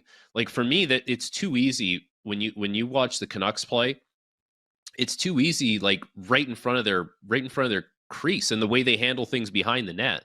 Like, there's probably some trade-offs and some switches that need to happen, like just a little more of like some rules, I guess. And you don't want to box guys in, but the defensive side of the game is not meant to be fun. Like, it's not meant to be pretty. It's not meant to be open for interpretation. It's meant to be, this is what we do, And when the puck moves there, he goes there or I go here, and we're all on the same page about it. So that's, I mean, I don't know if you can change right now. I think you just have to do the best with what you're trying to do and hope that that's a solution.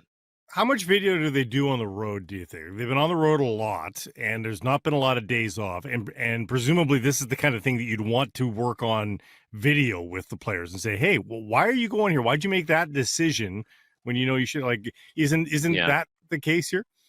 It's a real thing, actually. Like, you do less video on the road for sure, because the bulk of your like learning video sessions are done at practices, and the less practices you're having, the more now you're cramming stuff into a game day, right? So you might do a quick game review. Let's say on a game day you're on the road. You might do a quick game review from last game, but the coach probably says at the same time, okay, we got to get that out of our brains to a certain degree because we need to prepare for Florida tonight. And here's what Florida's coming at us with. This is their face-off. This is their forecheck. This is their neutral zone. This is their D-zone coverage, yada, yada, yada. And then you're going to have your special teams meetings. The challenge you have is people's, even professional athletes, attention spans, they're just not that, you can't absorb that much especially on a game day. You don't want to bog guys down with a million pieces of information because you also want them to just go play and be instinctual, right? So that becomes a challenge. Like your learning video clips are usually on practice days. And so, yeah, when you're on the road, there's less of that. So it's more just, what do we have? What's the task at hand tonight against whatever team we're playing? And so, yeah, it becomes more of a challenge for sure. Celebrini and Bedard. Do we need to put them on the Olympic team regardless of age? Starting to feel that way, because let me ask you guys this. If you don't have Bedard on the team, and let's say he keeps this up, let's say he keeps, scoring like the way he is, primary assists the way he is, and he doesn't make the team, did he ever actually have a shot? Doesn't feel like it, right? Yeah, like he was X'd out early on. If he holds up his end of the bargain, right, and he knocks the door down and he doesn't make this team, then he never actually had a shot to make it. Well, is age a disqualifying factor? Like, I think age and role. Like, I don't see why they should have an issue bringing two young guys, Celebrini and Bedard. Like, if you want to talk about Schaefer in the mix as well, then okay, maybe that. I don't know what your appetite is to have three guys under 20, but you can also, talk about how much are they actually going to play. But I was kind of thinking about this. Okay, you pick these teams and you have defined roles, but you also look for guys that are the best at what they do. Right? You have the luxury of that. And I start to ponder, like, okay, Connor McDavid's the best playmaker in the NHL. He's a left-handed shot. Right now, Connor Bedard has the best shot and release in the NHL. Like, there's no question. No one's shooting the puck the way he does right now. And McDavid's left-handed, Bedard's right-handed. And I'm like, doesn't it, like, even curiosity, just for a little bit, if you're in management, don't you wonder, well, what the hell does that look like when these two guys are streaking up the ice and like McDavid's beating someone one-on-one, left-handed shot, puts it right onto the right-handed shot, and then this Bedard is going to do his like pull and drag release. Like, doesn't it cross your mind for a second to see what that looks like? I know there's other great players, but holy moly, man, we got to score goals here. Yep. And of course, Macklin's no slouch defensively. The one, so let me just be devil's advocate for a second. Mm-hmm. We're talking about two younger players who are not quite yet man strength, fully formed physically, and might be a little easier to push around. Particularly against the U.S. Yeah. Well, I think Macklin, you would have a harder time making that argument about Celebrini because he's shown for me, he's shown more defensive acumen. And that goes back to last year. Like, that's not something he arrived this year with. That goes back to him being an 18-year-old. So I don't worry so much about him.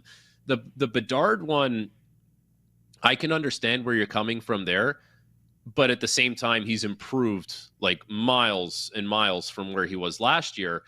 And if it was truly like all booked up in the top 6, could you find a spot for Connor Bedard in the bottom 6? I think that's where his discussion is. You know, what's the actual defined role for him? Because if we feel like we like our top 6, how does he fit into a third line role when I want to have a checking line?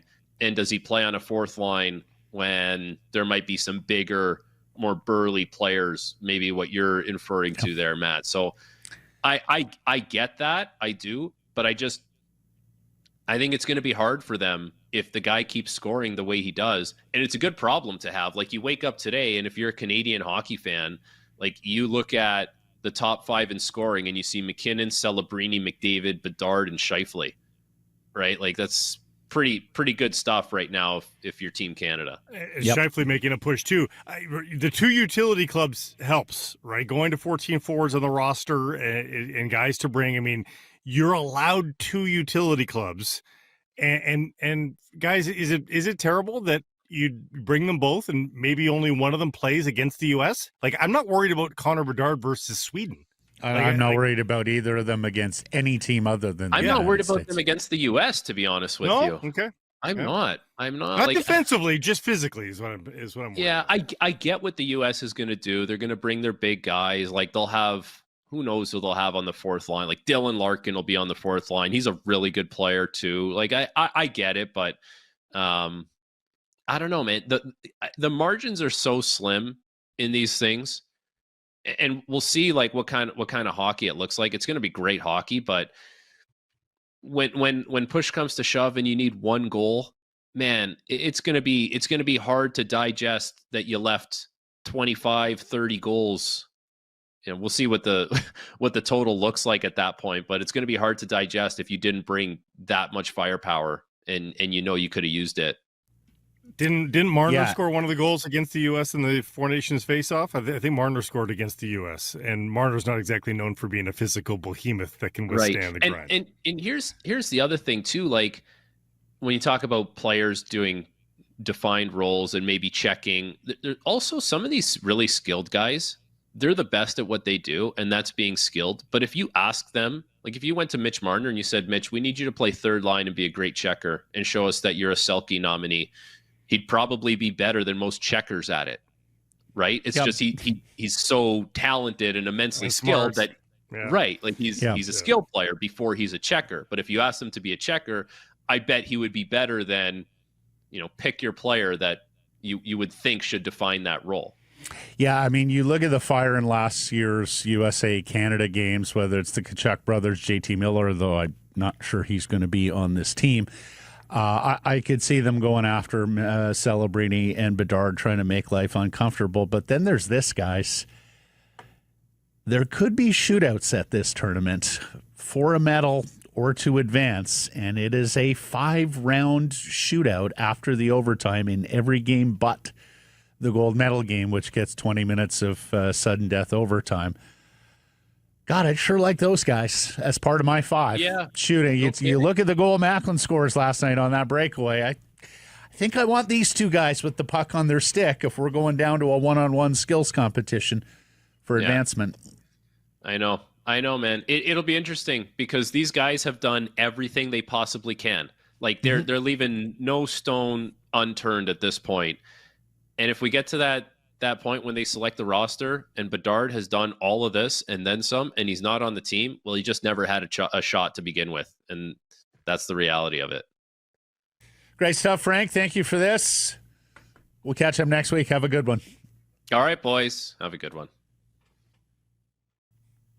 Harrison Price from the historic Wall Center in the Pacific Toyota Dealers Studio, built by Arbor Lee. It is a very busy week here at the Wall Center. It is, yeah. So I don't believe that the Harrison Price rate will be available this week based on the number of people and cars that are on this property. Just being realistic, yes. It's a good idea at other times of the year, like not this week.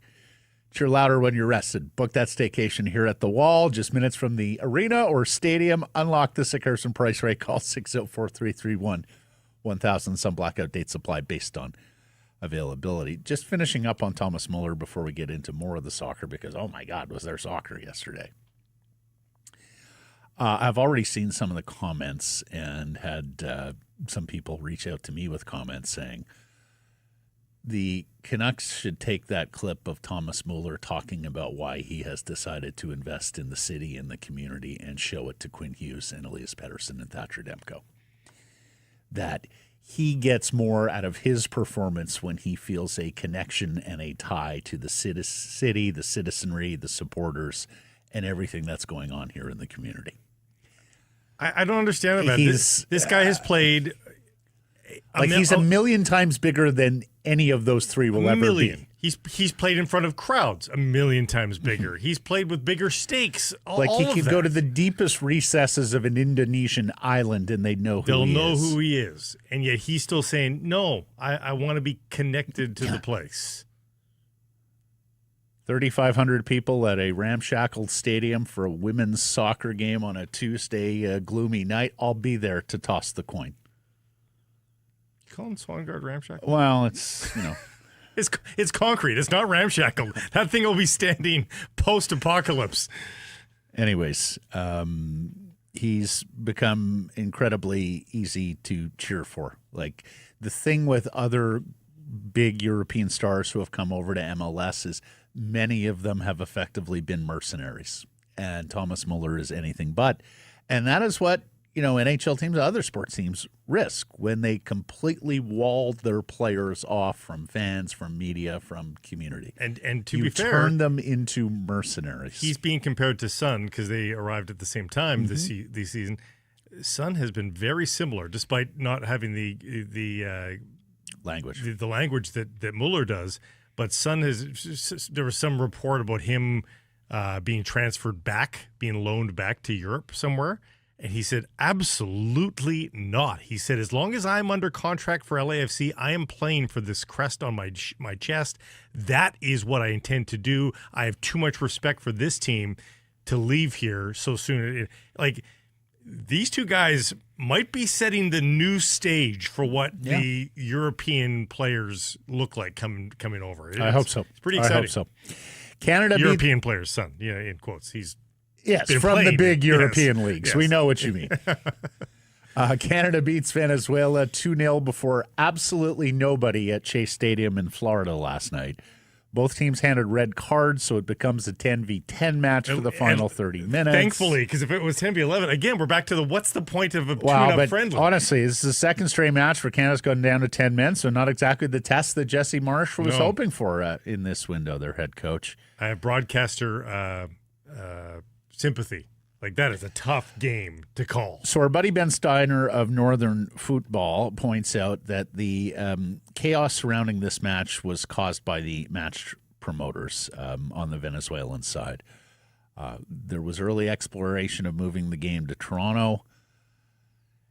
Venezuela missing the World Cup. We mentioned that yesterday, bringing a younger, more inexperienced team to Florida, plus the political situation in Venezuela right now, Ben says, were all factors that meant low ticket sales. But here's the thing, the players don't deserve this, and it stains on the brand. And we're here trying to tell Canadians just what a big deal this upcoming World Cup is, what a big deal this team is, and you get a visual like that. Can we agree? Can Canada Soccer now agree we are going to play teams home and away, or if there's a very compelling reason to put a friendly or exhibition match in a neutral third country? Well, you could play if you Mexico. Want to play on Canada Day in London sort of thing, make it a festival, a party, sure. But don't just take games to random U.S. cities on random weekday nights and think that somehow, some way, that is going to be a draw or an appropriate audience for the product you're putting on the pitch, which is so much better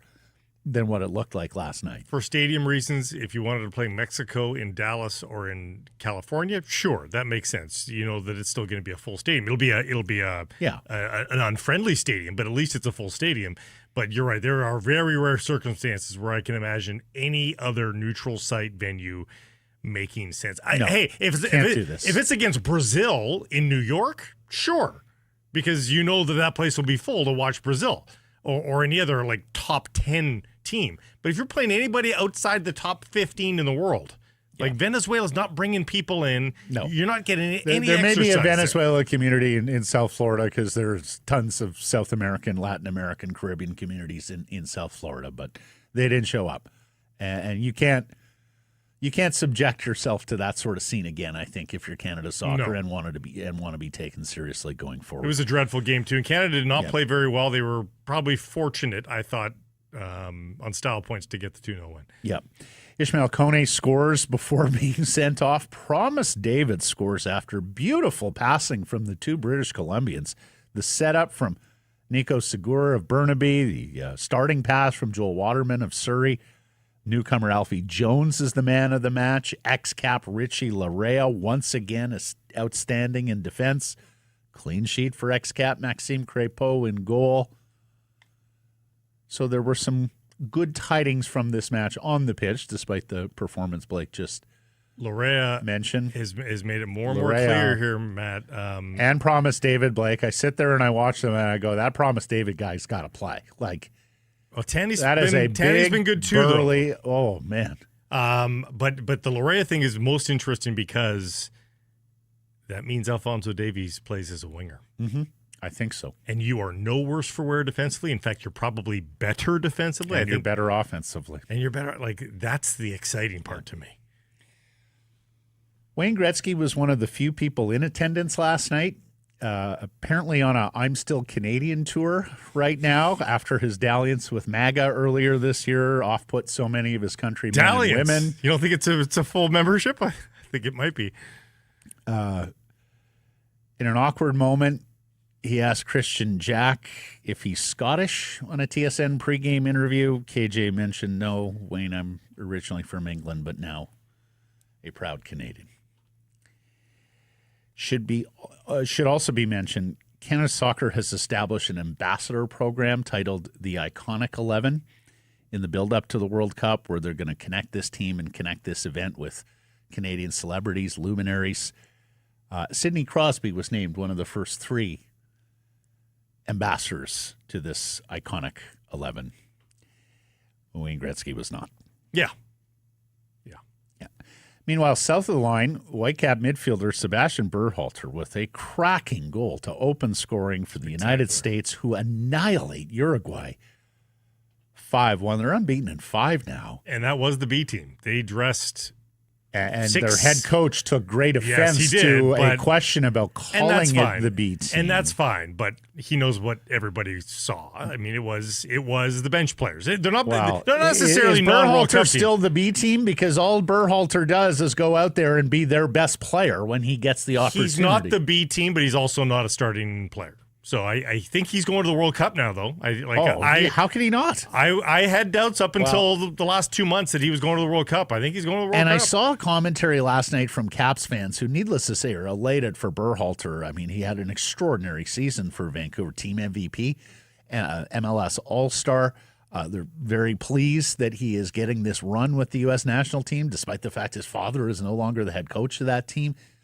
But I also saw some concern, Blake, that I'm not sure we're going to be able to keep this guy in the next window, that he might have opportunity to go to Europe. Yeah.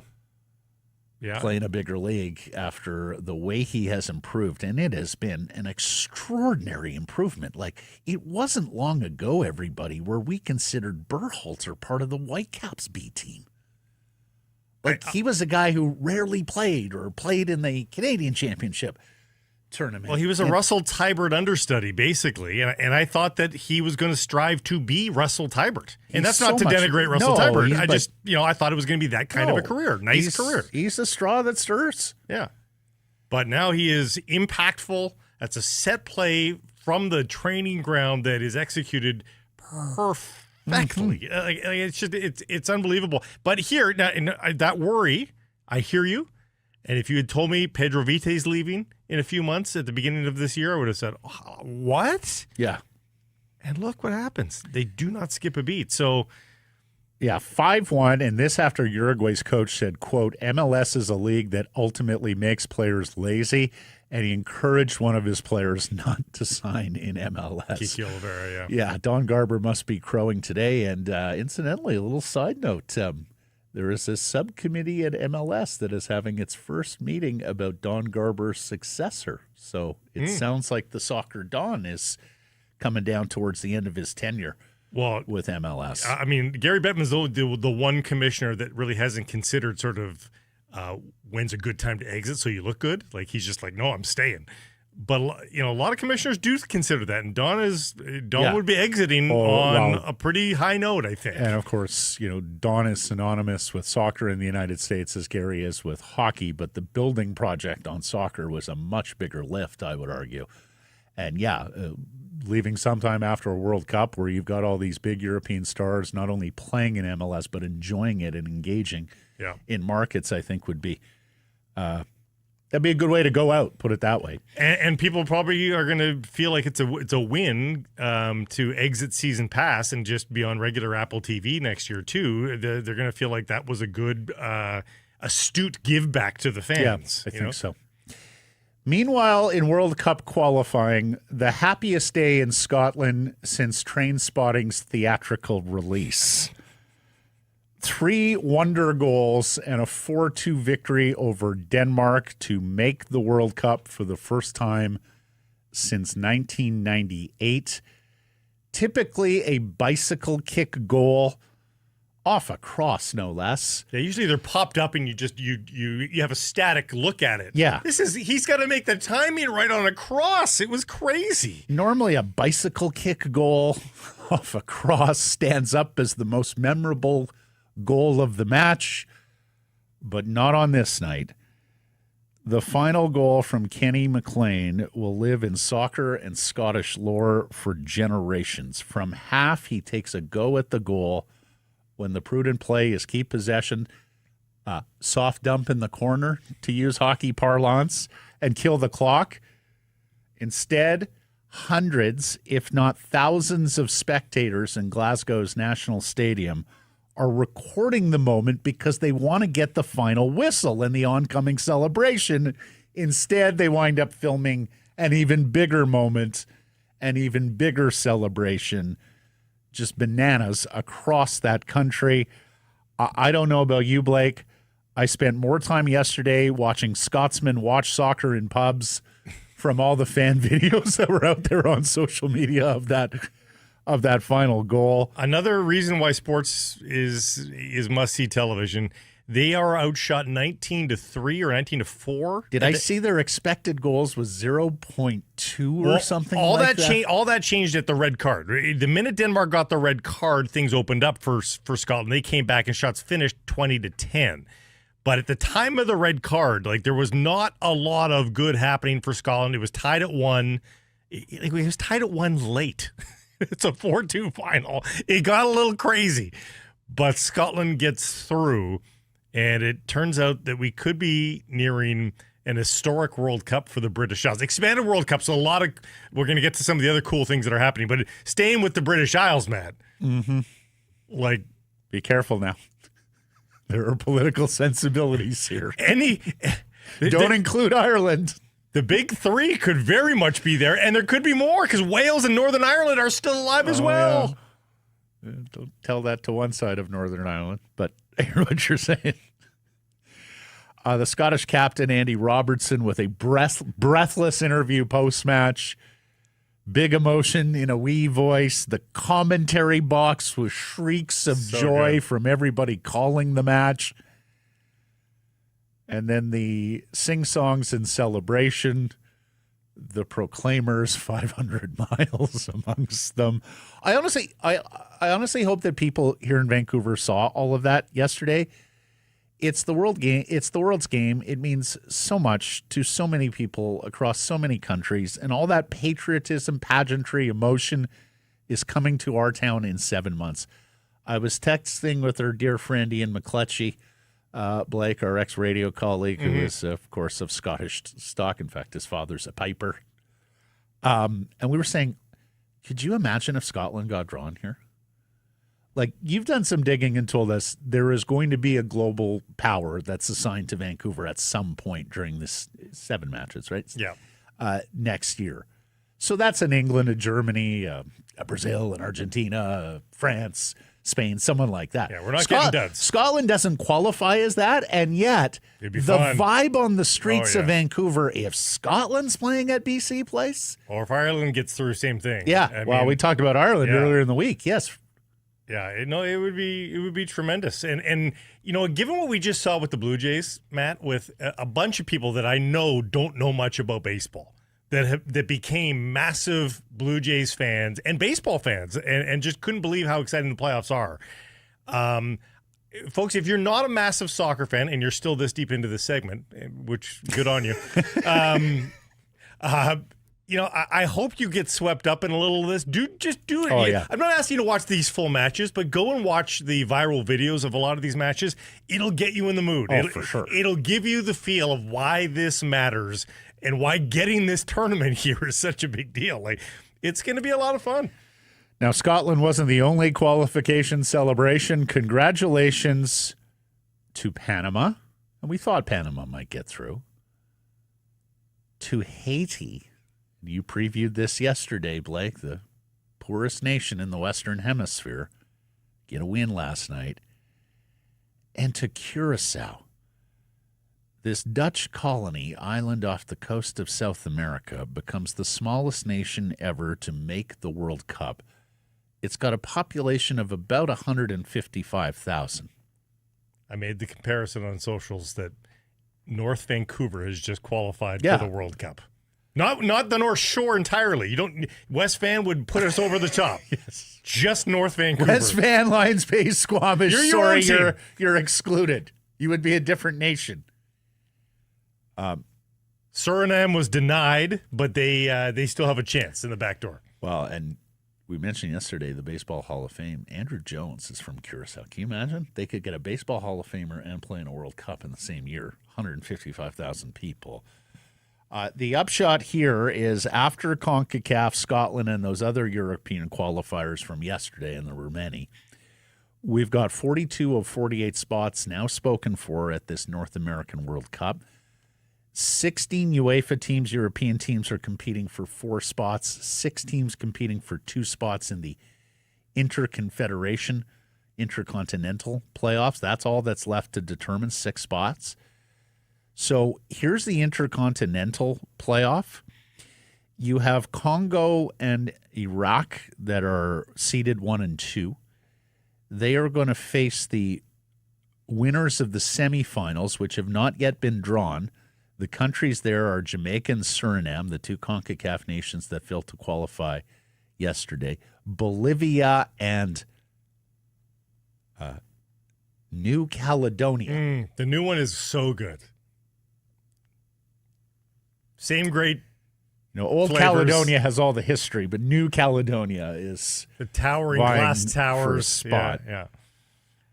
For the European playoff, that draw happens tomorrow with teams drawn into groups based on seeding. There's 16 teams here. Italy is amongst the best. Like, Italy would be favored here to go through. There you see those of you on visual platforms. Italy, Denmark, Turkey, and Ukraine are in pot 1, so they're the favorites. And the other thing is, what that means is when the World Cup draw happens here in a few weeks, December 5th, some of the qualifiers will not be known, and they'll be seeded as Intercontinental Qualifier 1, Intercontinental Qualifier 2, and then European Qualifier 1, 2, 3, 4. So those matches are going to happen in March. So we're not going to know the full composition of the World Cup until it's 2 different tournaments, though, right? Yeah, it's 2 different tournaments. Yeah. Yeah. So the in the one side, it's that Iraq, Congo, Jamaica, Suriname, Bolivia, New Caledonia. Right. I believe that will be held in a couple of Mexican stadiums. Guadalajara and Monterrey. Yeah. As for the Whitecaps, well, we learned why Andres Cubas had issues with joining Paraguay. We mentioned this story last week. We were just confused. Like, FIFA players go to all parts of the world at all times. It's usually pretty formulaic and speedy. Well, here's the issue. Kubas left his passport in his pants, then washed his pants and destroyed the document, Blake. He did not have a functional Paraguayan passport last week. Must have been an old passport. New passports, they can go through the wash. Spoken from experience? I wouldn't Spoken advise. from experience? I think other members of my family have maybe washed them by accident. Okay. But yeah, they're now waterproof. Now, they are chipped, so I don't know if the chip survives per se, but the document itself does. But I wouldn't suggest it. We've all had that hunt for the passport at one point. This is why I am religious about when we come back from an international vacation, I take her passport, I grab my passport, I put it in the safekeeping place that I have forever kept the passport in. Forgot it once when we were going on a trip, got to the airport, passport, you're tapping yourself. Training yesterday, Thomas Müller, maintenance day in the gym. Rayan Alume as well. Daniel Rios working in the gym. Ryan Gaul, Brian White, Sebastian Schonlau fully training. They have had, of course, a lot of time off. Schonlau's a break glass in case of emergency option, but apparently he looked very good in training. So Saturday's Western Conference semifinal versus LAFC is sold out, expecting more than 52,000 for that 6:30 kickoff. If the Caps win, they would host the Western Final against Minnesota, or they would travel to expansion San Diego for the Western Final. Minnesota and San Diego play Monday. No date has yet been announced for the conference final. We know the date of MLS Cup. We just don't know the dates of those conference finals yet. yeah, we going to San Diego? Just saying. Been there once before with the Caps many years ago. It was, that team didn't quite inspire like this one does. No. NFL Week 12, where Pittsburgh quarterback Aaron Rodgers wants to play versus the Chicago Bears. He's got a fractured left. That's his non-throwing wrist. He left last week's win against Cincinnati. He's still got to be cleared by doctors. Aaron Rodgers turns 42 years old in a couple of weeks. The Steelers are 6-4, one game better than Baltimore in the AFC North. Staying in that division, Shedeur Sanders, the son of Pro Football Hall of Famer Deion Primetime Sanders, still universally regarded as the best corner who has ever played the game, will make his first NFL start at quarterback for the Browns against Pete Carroll's Las Vegas Raiders on a short week. Like the way you're setting him up there. Yeah, exactly. He got into his first regular season action this past weekend. You may remember he tumbled in the draft. People didn't like his attitude. People didn't like his father's attitude. The Browns were effectively forced to draft him by the owner, despite having already drafted a quarterback earlier rounds. We'll see what Shedeur can do. And sticking with quarterback news, poor Michael Penix, the Atlanta Falcons quarterback. He's going to miss the rest of the season for surgery on an ACL sprain. His knee ligament is not fully torn, but it is sprained and requires reconstruction. This is the third knee injury surgery for Penix after his star-studded collegiate career at Indiana and Washington University. He's also done his shoulder a couple of times. So a lot of the concerns about his durability that when he was coming out, remember he was a surprise pick by Atlanta. They had signed Kirk Cousins to the big deal and decided, a potential franchise quarterback. We can't let this guy get past us. And then there's the Seahawks, who are signing wide receiver Brendan Rice, the son of Hall of Famer and former Seahawk, lest we forget, Jerry Rice. He was their pick, though, wasn't he? No. Brendan Rice played at USC. He scored 12 touchdowns last year. He spent training camp with the Los Angeles Chargers. He was most recently on the New England Patriots practice squad. Results of the Redwoods Golf Course poll question from yesterday, Blake, asked, why are the Canucks giving up so many goals? The options here were skaters, goalies, coaching. What won the poll?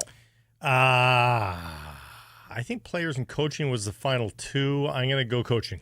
Indeed. Percentage? 44. 47. 43 said skaters. 10%, 11% said goalies. Graham, they have proven they can play defensive with this group. The foot system, man, oh man, is just bad.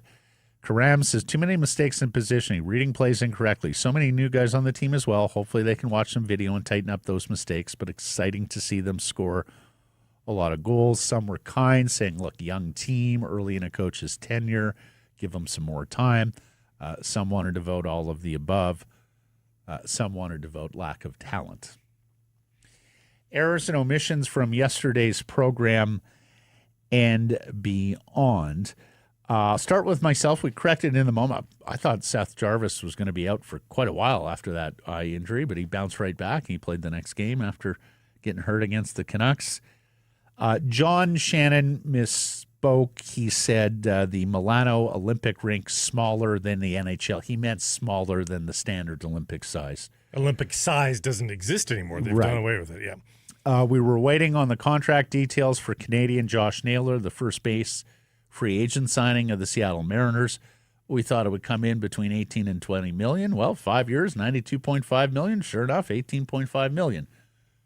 Great example of player, team, fan base, everybody recognizing the fit was perfect. The win-win. So don't screw around, play footsie with. Apparently the Pittsburgh Pirates were going to make a huge offer. Naylor's like, no. This worked out so well. I want to be here. Jerry DiPoto basically said it would be criminal if we didn't bring this guy back. And then mentioned earlier in the week, I believe on Monday, that Kansas City started Sunday's slate of NFL games as the betting favorite to win the Super Bowl again. Well, they're now fifth behind Philadelphia, the Rams, Buffalo, and Indianapolis. They're going to have to go on a tear here for them to remain in the top 10. Like if they are, they're 5-5. If they're 8-8, they're 7-7. Of course, 17 games now, so yeah, it'll be 9-8 or oof, dicey. Thanks for joining us, everybody. Appreciate you spending some time and connecting with the program. Please do subscribe to all our assorted channels, YouTube especially, and wherever you get your podcast. Follow on social, X, Insta, Facebook, TikTok, YouTube, Blue Sky, live on many of those platforms, noon Pacific time weekdays. And, of course, support the community sponsors you hear us talking about and keep it local.